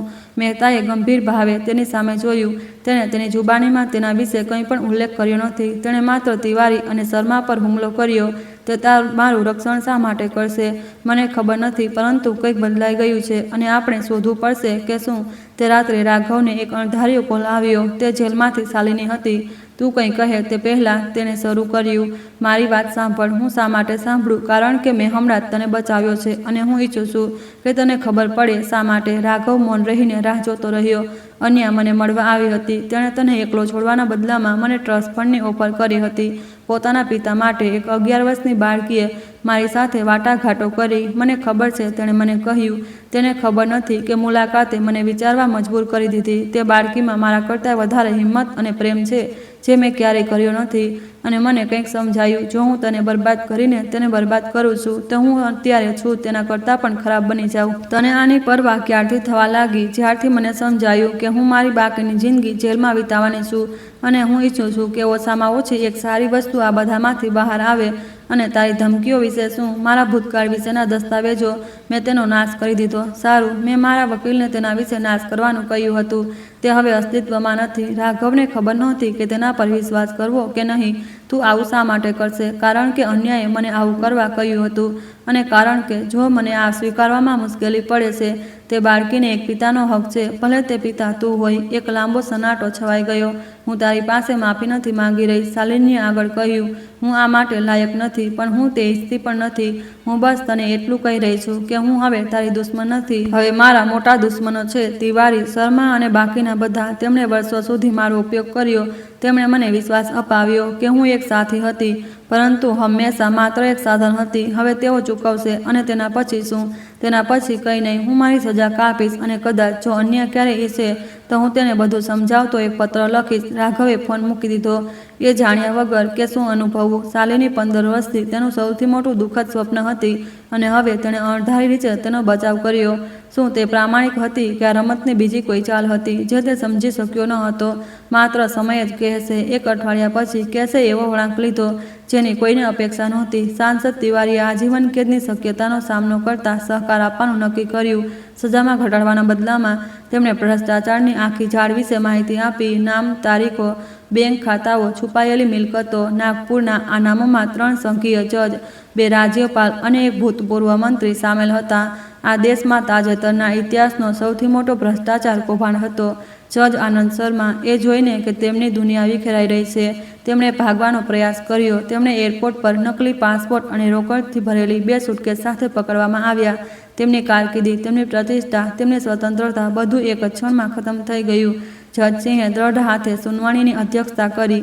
એક પછી એક આમાં સામેલ લોકો પડતા ગયા અને આ બધામાં કેન્દ્રમાં મુખ્ય સાક્ષી તરીકે શાલિની ઓબરોય હતી. તેની જુબાની વિનાશકારી હતી. તે દરેક વિગત, દરેક ગુપ્ત કરાર, દરેક જૂઠ જાણતી હતી. તે 15 વર્ષથી ઝાડનો ભાગ હતી અને હવે તે તેને અંદરથી બરબાદ કરી રહી હતી. જ્યારે છેલ્લી સુનાવણી પૂરી થઈ તો જજ સિંહે તેને અવિભાજ્ય ભાગથી જોઈ. શ્રીમતી ઓબરોય, આ તપાસ માટે તમારો સહકાર અમૂલ્ય છે. જો કે આ એ ગુનાઓને ભૂંસી શકતો નથી જે તમે મીના દેવી, રાઘવ ઓબરોય અને ખાસ કરીને સગીર અન્યા વિરુદ્ધ કર્યા હતા. મને ખબર છે માયલોર્ડ, તમારી મૂળ સજા ઘણા આરોપો માટે 40 વર્ષ હતી. તમારા સહકારના સ્તરને જોતા આ કોર્ટે સજાને 20 વર્ષ સુધી ઘટાડી છે. 12 વર્ષ પછી પેરોલની શક્યતા સાથે શાલિનીએ માથું હલાવ્યું. આ તેની અપેક્ષા કરતાં વધારે હતું. શું તમારે કંઈ કહેવું છે? જજે પૂછ્યું. શાલિનીએ ગેલેરી તરફ જોયું જ્યાં અન્યા મીના અને રાઘવની વચ્ચે બેઠી હતી. બસ એક વાત, અન્યા, મેં તારી સાથે જે પણ કર્યું તેના માટે મને અફસોસ છે. હું તારી માફીને લાયક નથી, પરંતુ હું ઈચ્છું છું કે તને ખબર પડે કે અંતે મેં કંઈક સારું કર્યું, ભલે ખોટા કારણોસર. અન્યાએ જવાબ ન આપ્યો. બસ તેને તટસ્થ ભાવથી જોતી રહી. તેની આંખોમાં નફરત નહોતી, પણ માફી પણ નહોતી. બસ કોઈ એવી વ્યક્તિની શાંતિ હતી જેણે આખરે એક પ્રકરણ બંધ કરી દીધું. ગાર્ડ શાલિનીને જ લઈ ગયા અને તેની સાથે ભૂતકાળનું છેલ્લું ભૂત પણ જતું રહ્યું. શાલિનીના પોતાની સજા કાપવાના 3 મહિના પછી મીના, રાઘવ અને અન્યાનું જીવન આકાર લેવા લાગ્યું. રાઘવે 15 વર્ષ પહેલાના પોતાના કરારો વિશે સ્વેચ્છાએ જુબાની આપી હતી. તપાસમાં નિર્ધારિત થયું કે તેમણે જાણી જોઈને ગેરકાયદેસર પ્રવૃત્તિઓમાં ભાગ લીધો ન હતો અને સત્ય જાણ્યા પછી તરત જ વ્યવસાયથી તેમનું અલગ થઈ જવું તાત્કાલિક હતું. તેમની સામે કોઈ આરોપો મૂકવામાં આવ્યા ન હતા. મીનાને કાયદેસર રીતે અન્યાની કસ્ટડી પાછી મળી ગઈ. આ એક લાંબી પ્રક્રિયા હતી, કાગળો અને સુનાવણીઓથી ભરેલી, પરંતુ આખરે તેમને તે મળી ગયું જેને તેમનું હંમેશા સપનું જોયું હતું. સત્તાવાર રીતે પોતાની દીકરીની માતા તરીકે ઓળખાવું. તેઓ ઓબરોય હવેલી અને તેના દ્વારા દર્શાવવામાં આવતી દરેક વસ્તુથી દૂર એક શાંત પાડોશમાં એક નાના ઘરમાં રહેવા ગયા. રાઘવે પારિવારિક કંપનીમાં પોતાના શેર વેચી દીધા અને નવી શરૂઆત કરવા માટે પૈસાનો ઉપયોગ કર્યો, પરંતુ વધુ સંપૂર્ણ નહોતું. અન્યાને વારંવાર ખરાબ સપના આવતા હતા. તે બૂમો પાડતી, જાગતી હતી, પરસેવો પાડતી, તે પળોને ફરીથી જીવતી હતી જે તેની ઉંમરના બાળકને ક્યારેય ન જીવવા જોઈએ. મીના દર રાત્રે તેને દિલાસો આપતી, પરંતુ જાણતી હતી કે ઘાર ઉજવવામાં વર્ષો લાગશે. એક દિવસ અન્યાએ મીનાને એક સવાલ પૂછ્યો જેની તેને અપેક્ષા નહોતી. શું તમે તેને ક્યારેય માફ કરશો? કોને? શાલિનીને. મીના એક ક્ષણ માટે ચૂપ થઈ ગઈ. મને ખબર નથી. તેણે મારી સાથે જે કર્યું, તેણે આપણી સાથે જે કર્યું, તેને માફ કરવું મુશ્કેલ છે, પરંતુ તેણે મને પોતાની રીતે ઉછેરી, વિકૃત અને સ્વાર્થી, પરંતુ તેણે મને ઉછેરી. શું તે કંઈ માયને નથી રાખતું? શું તેને માફ કરી દીધી છે? અન્યાયે બારીથી બહાર જોયું. ના, પરંતુ હું તેને નફરત પણ નથી કરતી. મને બસ કંઈ જ અનુભવાતું નથી, જાણે તે કોઈ અજાણી વ્યક્તિ હોય જેને હું ઘણા સમય પહેલા મળી હતી. આ સામાન્ય છે. સમય જતાં તું આ બધાને પ્રોસેસ કરવાનો રસ્તો શોધી લઈશ. અને તમે, શું તમે 12 વર્ષ પરની પ્રોસેસ કરી લીધા છે જે તમે તમારા પોતાના જ ઘરમાં નોકરાણી તરીકે વિતાવ્યા હતા, એ જોતા કે કોઈ બીજી મહિલા તમારી દીકરીને ઉછેરી રહી હતી? સવાલ મીનાને જોરથી પ્રહાર કર્યો. તેમની પાસે કોઈ જવાબ નહોતો. કદાચ તેમને ક્યારેય નહીં મળે. અન્યાનો 12મો જન્મદિવસ માર્ચના એક તડકાવાળા દિવસે આવ્યો. મીનાએ એક હોમમેડ કેક બનાવી, રાઘવે ફુગ્ગાઓ ખરીદ્યા અને ત્રણેયે પોતાના નવા ઘરના નાના બગીચામાં ઉજવણી કરી. એક ઈચ્છા માંગ, મીનાએ કહ્યું, જ્યારે અન્યા મીણબત્તીઓ જોઈ રહી હતી. અન્યાએ એક ક્ષણ માટે આંખો બંધ કરી લીધી, પછી જોરથી ફૂંક મારી. તે શું માંગ્યું? રાઘવે પૂછ્યું. જો હું કહીશ તો તે સાચી નહીં પડે. જમ્યા પછી રાઘવે પોતાના ખિસ્સામાંથી એક કવર કાઢ્યું. મારી પાસે તારા માટે કંઈક છે. આ હવે સત્તાવાર. અને અન્યાએ કવર ખોલ્યું. તે ટ્રસ્ટ ફંડના દસ્તાવેજો હતા જે રાઘવે 11 વર્ષ પહેલાં છોડ્યા હતા. હવે જ્યારે તે 12 વર્ષની થઈ ગઈ હતી તો પૈસા કાયદેસર તેના હતા. આ મેં વિચાર્યું હતું તેના કરતાં વધારે છે. અન્યાએ આંકડા જોતા કહ્યું. તારા દાદા મળતી વખતે ઘણું છોડી ગયા હતા. શાલિની ક્યારેય તે પૈસાને સ્પર્શી શકી નહોતી કારણ કે તે તારા નામે સુરક્ષિત હતા. હું આટલા બધા પૈસાનું શું કરું? જે ઈચ્છે તે. આ તારો નિર્ણય છે. અન્યાએ એક ક્ષણ વિચાર્યું. પછી તેણે તેના માતા પિતા તરફ જોયું. હું આ દાન કરવા માંગુ છું. દાન? મીના આશ્ચર્યચકિત લાગી રહી હતી. હા, આપણા જેવા પરિવારોને, એની માતાઓ જેણે શક્તિશાળી લોકોના કારણે પોતાના બાળકો ગુમાવ્યા, એવા પિતાઓ જેમને ખોટી રીતે બંધ કરવામાં આવ્યા. હું તેમની મદદ કરવા માંગુ છું. રાઘવને લાગ્યું કે તેની છાતી ગર્વથી ભરાઈ ગઈ છે. શું તું ખાતરીપૂર્વક છે? આ ઘણા પૈસા છે. પૈસા મને તે 11 વર્ષ પાછા નહીં અપાવે જે આપણે ગુમાવ્યા, પરંતુ બીજાઓને તેમના વર્ષો ન ગુમાવવામાં મદદ કરી શકે છે. મીનાએ પોતાની દીકરીને કસીને ભેટી લગાવી. તું આટલી સમજદાર કેવી રીતે બની ગઈ? મને એક સારી શિક્ષિકા મળી હતી. અન્યાએ જવાબ આપ્યો. એને મને શીખવ્યું કે પ્રેમ કોઈ પણ સંપત્તિ કરતાં વધુ મહત્વપૂર્ણ છે. તે રાત્રે જ્યારે અન્યા સૂઈ રહી હતી ત્યારે મીના અને રાઘવે ભવિષ્ય વિશે વાત કરી. મેં ક્યારેય કલ્પના નહોતી કરી કે આપણે આ રીતે અંત કરીશું. મીનાએ કહ્યું, એક સાથે સ્વતંત્ર આપણી દીકરી સાથે મેં પણ નહોતી કરી. તે ક્લિનિકમાં એવી પળો આવી હતી જ્યારે મને લાગ્યું કે હું તમને ફરી ક્યારેય જોઈ શકીશ નહીં. તમને કઈ બાબતે સજાગ રાખ્યા તમે લોકોએ, એ આશાએ કે કોઈક દિવસ આ બધું પૂરું થશે અને હું તમને ફરી ભેટી શકીશ. તેઓ મૌન રહીને બગીચામાંથી તારાઓ જોતા રહ્યા. એક દાયકાથી વધુ સમયમાં પહેલીવાર ભવિષ્ય કોઈ ખતરો લાગતો ન હતો. તે એક વચન જેવું લાગી રહ્યું હતું, પરંતુ શાંતિ વધુ સમય ટકી નહીં. એક સવારે અન્યના જન્મદિવસના 3 અઠવાડિયા પછી મીનાએ એક અણધારી મુલાકાત મળી. આ એક 30 વર્ષની મહિલા હતી જેના કાળા વાળ અને આંખો હતી જે 1000 રહસ્યો છુપાવતી હતી. મીના દેવી, હા હું છું. મારું નામ નેહા તિવારી છે. હું સાંસદ રાકેશ તિવારીની દીકરી છું. મીનાને લાગ્યું કે તેના હૃદયના ધબકારા વધી રહ્યા છે. તમે શું વાત કરવા માંગો છો? બસ એટલું. મીનાએ સાવચેતીથી તેને અંદર આવવા દીધી. તેઓ બેઠકના રૂમમાં બેઠા, એકબીજાને અવિશ્વાસથી જોતા રહ્યા. મને ખબર છે કે મારા પિતાએ શું કર્યું, નેહાએ શરૂ કર્યું. મને ખબર છે કે તે એ ઝાડનો ભાગ હતા જેણે તમારી જિંદગી બરબાદ કરી દીધી અને હું ઈચ્છું છું કે તમને ખબર પડે કે મને કોઈ અંદાજો નહોતો અને તમે મને આ કેમ કહી રહ્યા છે. કારણ કે મને કંઈક મળ્યું, કંઈક એવું જે મારા પિતાએ વર્ષો સુધી છુપાવી રાખ્યું અને જે મને લાગે છે કે તમારે જોવું જોઈએ. નેહાએ પોતાની બેગમાંથી એક ફાઇલ કાઢી અને તેને ટેબલ પર મૂકી. આ ગેરકાયદેસર દત્તક લેવાના દસ્તાવેજો છે. મારા પિતાએ છેલ્લા 2 દાયકામાં આવા ડઝનેક કેસોની સુવિધા આપી. એવા બાળકો જેમને તેમની જૈવિક માતાઓ પાસેથી છીનવી લેવામાં આવ્યા અને અમીર પરિવારોને વેચી દેવામાં આવ્યા. મીનાને ઉબકા આવવા લાગ્યા. અન્યા તેમાંની એક છે. બરાબર નહીં, તમારો કેસ અલગ હતો કારણ કે શાલિનીએ તેના માટે પૈસા ચૂકવવા ન હતા. તેને બસ તેને અપનાવી લીધી હતી. પરંતુ બીજા પણ છે, ઘણા બધા એવા બાળકો જેમને હજુ પણ પોતાના મૂળ વિશે સત્ય ખબર નથી. તમે આ મારી પાસે કેમ લાવી રહ્યા છો? કારણ કે તમે જાણો છો કે કેવું લાગે, કારણ કે તમે એ અનુભવ્યું છે કે જે માતાઓએ અનુભવ્યું, અને કારણ કે મને લાગે છે કે આપણે સાથે મળીને કંઈક કરી શકીએ છીએ. મીનાએ દસ્તાવેજો તરફ જોયું. નામ, તારીખો, તસવીરો. શક્તિશાળી માણસોના લોભથી બરબાદ થયેલા ડઝનેક પરિવારો હતા. તમે શું પ્રસ્તાવ મૂકો છો?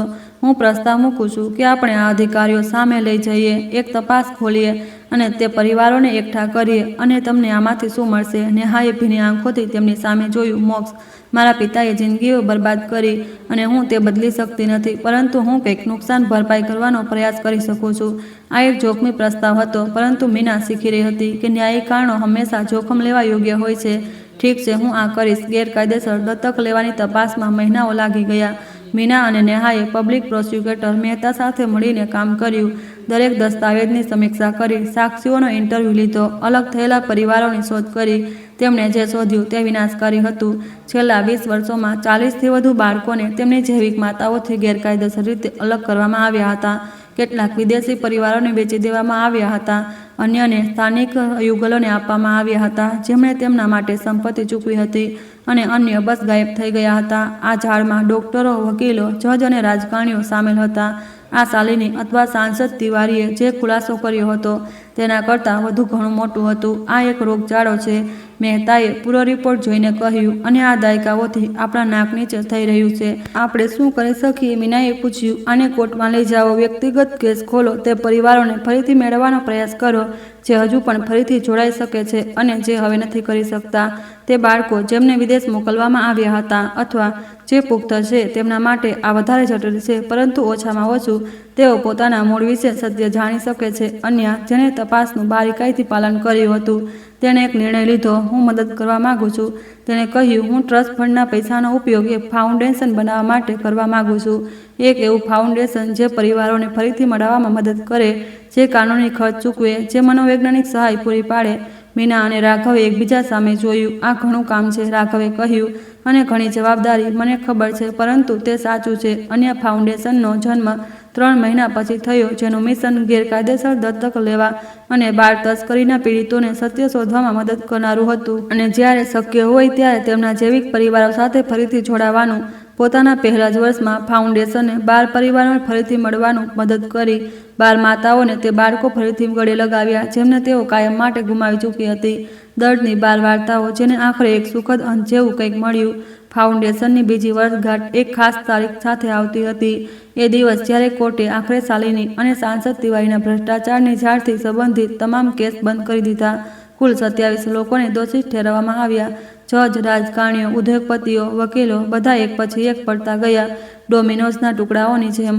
જજ આનંદ શર્માને 35 વર્ષની સજા મળી. તે ફરી ક્યારેય કોર્ટમાં પગ મૂકશે નહીં, સિવાય કે આરોપી તરીકે. સાંસદ તિવારી પોતાના મુકદ્દમાના અંત પહેલા જેલમાં હાર્ટ એટેકથી મૃત્યુ પામ્યા. કેટલાકે કહ્યું આ કર્મ હતું, અન્ય લોકોએ કહ્યું કે તે આને લાયક હતા, અને શાલિની ઓબરોય ચૂપચાપ પોતાની સજા કાપતી રહી. તેણે અપીલ ન કરી, કોઈ ઇન્ટરવ્યૂ ન આપ્યો, બસ જાહેર નજરથી ગાયબ થઈ ગઈ, જાણે કે તે ક્યારેય અસ્તિત્વમાં જ નહોતી.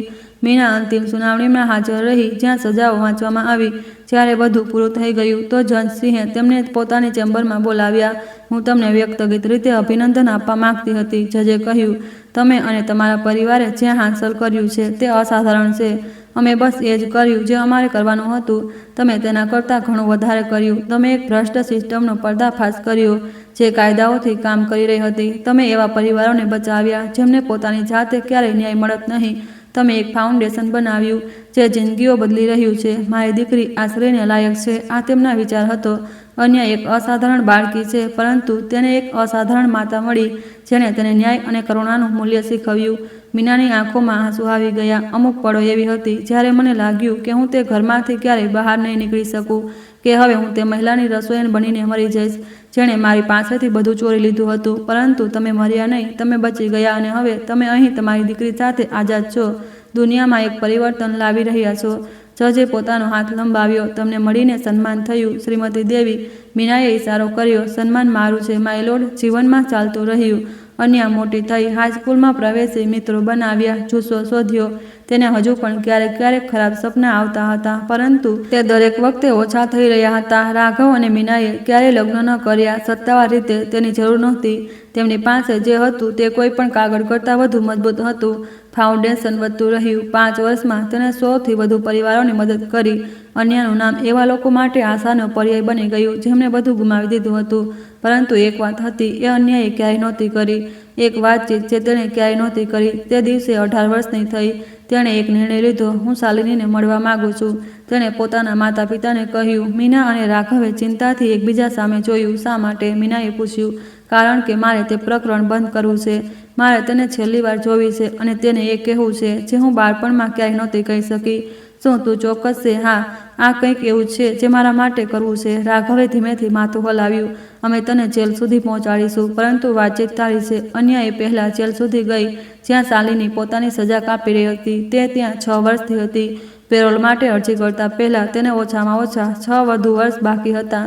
મુલાકાતનો ઓરડો એ જ હતો જ્યાં તેઓએ વર્ષો પહેલાં વાત કરી હતી, જ્યારે અન્ય 11 વર્ષની હતી અને તેના ઓછા શાંતિના બદલામાં પોતાનું ટ્રસ્ટ ફંડ ઓફર કર્યું હતું. શાલિની 2 ગાર્ડ દ્વારા એસ્કોર્ટ કરવામાં આવી. તે વૃદ્ધ, થાકેલી, પરાજિત લાગી રહી હતી. જેલમાં સમય તેના માટે સારો રહ્યો ન હતો. અન્ય તેણે ભારે અવાજે કહ્યું. મને તને ફરી ક્યારેય જોવાની અપેક્ષા નહોતી. મને પણ આવવાની અપેક્ષા નહોતી. પરંતુ હું અહીં છું. તેનો સામસામે બેઠા. મૌન ભારે હતું. તું કેમ આવી છે? શાલિનીએ પૂછ્યું. તને કંઈક એવું કહેવા જે હું વર્ષોથી છુપાવીને બેઠી હતી. અન્યએ બોલતા પહેલાં ઊંડો શ્વાસ લીધો. વર્ષો સુધી મેં તને નફરત કરી. મેં તને નફરત કરી કે મારી માતા સાથે જે કર્યું તેના માટે. મેં તને નફરત કરી કે તે મારા પિતાને બંધ કરી દીધા તેના માટે. મેં નફરત કરી કે મને આખી જિંદગી જૂઠું બોલ્યું તેના માટે. શાલિનીએ જવાબ ન આપ્યો, બસ સાંભળતી રહી. પરંતુ નફરત ભારે, અને હું તેને ઉઠાવી થાકી ગઈ છું. તો હું તેને તારી સાથે અહીં છોડવા આવી છું જ્યાં તે સંબંધિત છે. શું તું મને માફ કરવા આવી છે? ના, હું તને માફ કરવા નથી આવી. તે જે કર્યું તેના માટે કોઈ માફી નથી. તે જિંદગીઓ બરબાદ કરી, પરિવારોને અલગ કર્યા, લોકોને વસ્તુઓની જેમ ઉપયોગ કર્યો. તો પછી શું? હું મારી જાતને મુક્ત કરવા આવી છું. તને એ જણાવવા કે હવે તારો મારા પર કોઈ અધિકાર નથી, કે તારું નામ હવે મને ડર કે ગુસ્સો નથી અપાવતું, કે જ્યારે હું તારા વિશે વિચારું છું તો મને કંઈ જ અનુભવાતું નથી.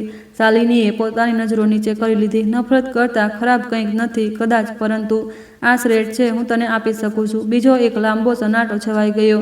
તારી માતા કેવી છે? શાલિનીએ આખરે પૂછ્યું. ઠીક, ખુશ. તેને તે જિંદગી મળી ગઈ જેની તે હંમેશા હકદાર હતી, અને રાઘવ પણ. અમે ફાઉન્ડેશનમાં સાથે કામ કરીએ છીએ. મેં તેના વિશે સાંભળ્યું છે. અન્ય ફાઉન્ડેશન. તે અલગ થયેલા પરિવારોને મદદ કરે છે. હા, આ વિડંબનાપૂર્ણ છે. જેમ પરિવારોને અલગ કર્યા તેમને ફરીથી જોડે છે. આ વિડંબના નથી, આ ન્યાય છે. શાલિનીએ ધીમેથી માથું હલાવ્યું. મને લાગે છે હું આને લાયક છું. અન્ય ઊભી થઈ ગઈ. બીજું પણ કંઈક છે જે હું તને કહેવા માંગુ છું, કંઈક એવું જે મેં બાળપણમાં ક્યારેય નહોતું કહ્યું. શું? આભાર. શાલિનીએ તેને આશ્ચર્યથી જોઈ. આભાર? શા માટે? મને બરાબર એવી વ્યક્તિ બતાવવા માટે જે હું ક્યારેય બનવા માંગતી નથી.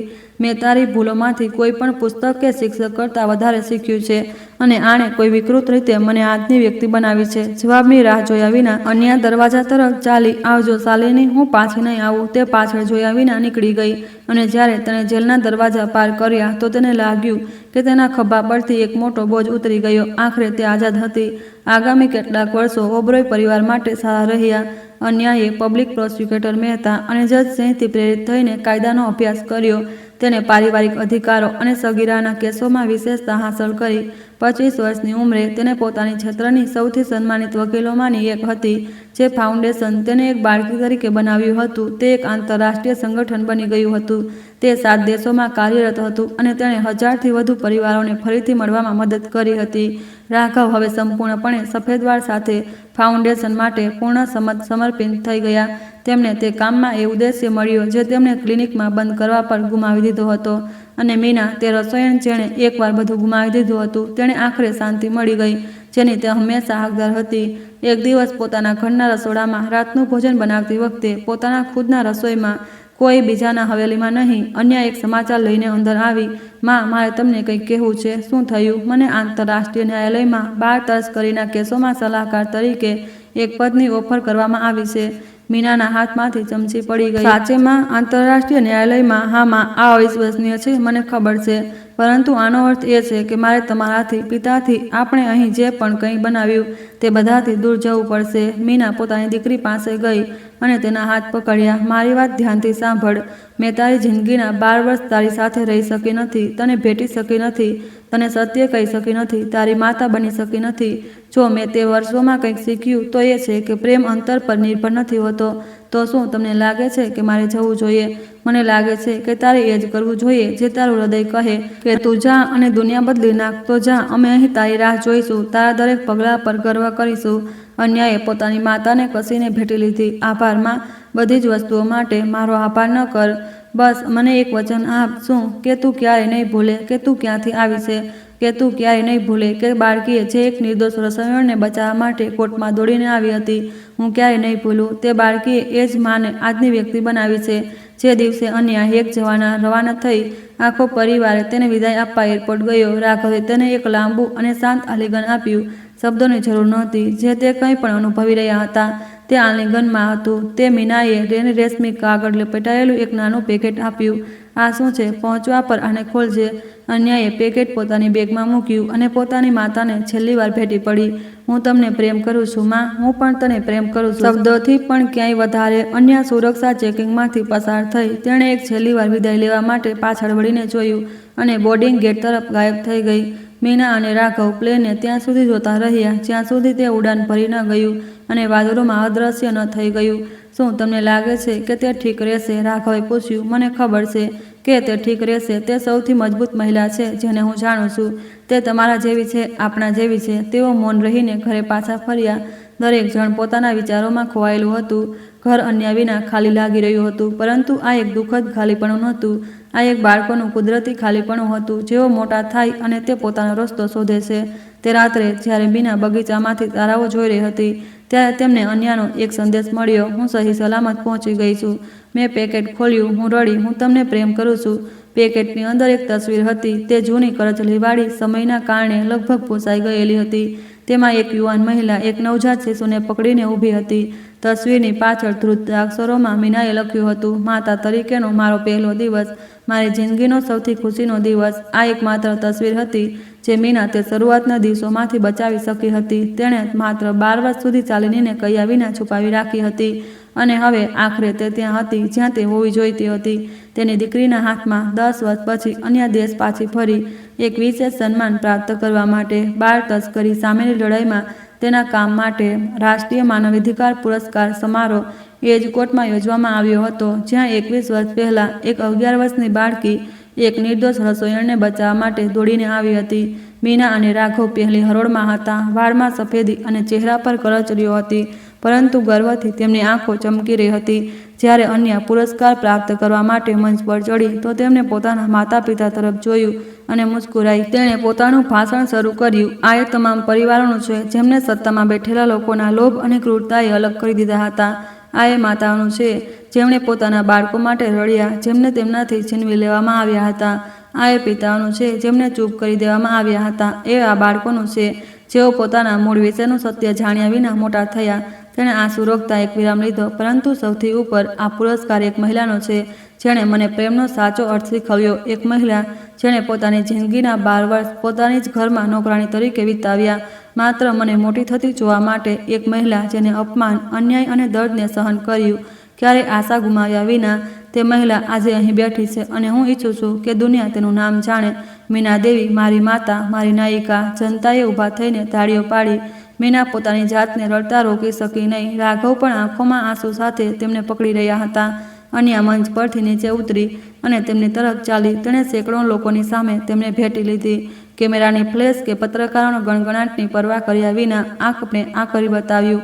માં, તેણે ધીમેથી કહ્યું, આખરે આપણે આ કરી બતાવ્યું.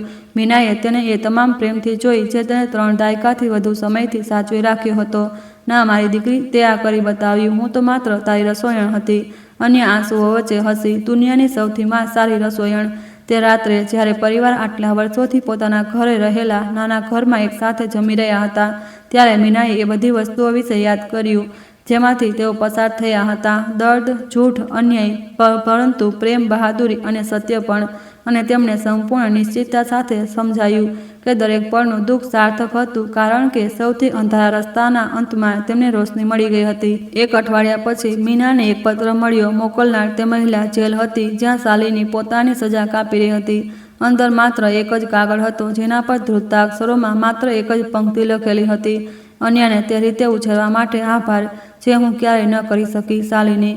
મીનાએ પત્રને મૌન રહીને વાંચ્યો, પછી તેને વાળીને એક ડ્રોવરમાં મૂકી દીધો અને ફરી ક્યારેય તેનો ઉલ્લેખ કર્યો નહીં. કેટલીક વાર્તાઓને જવાબની જરૂર નથી હોતી, તેમને બસ સમાપ્ત થવાની જરૂર હોય છે.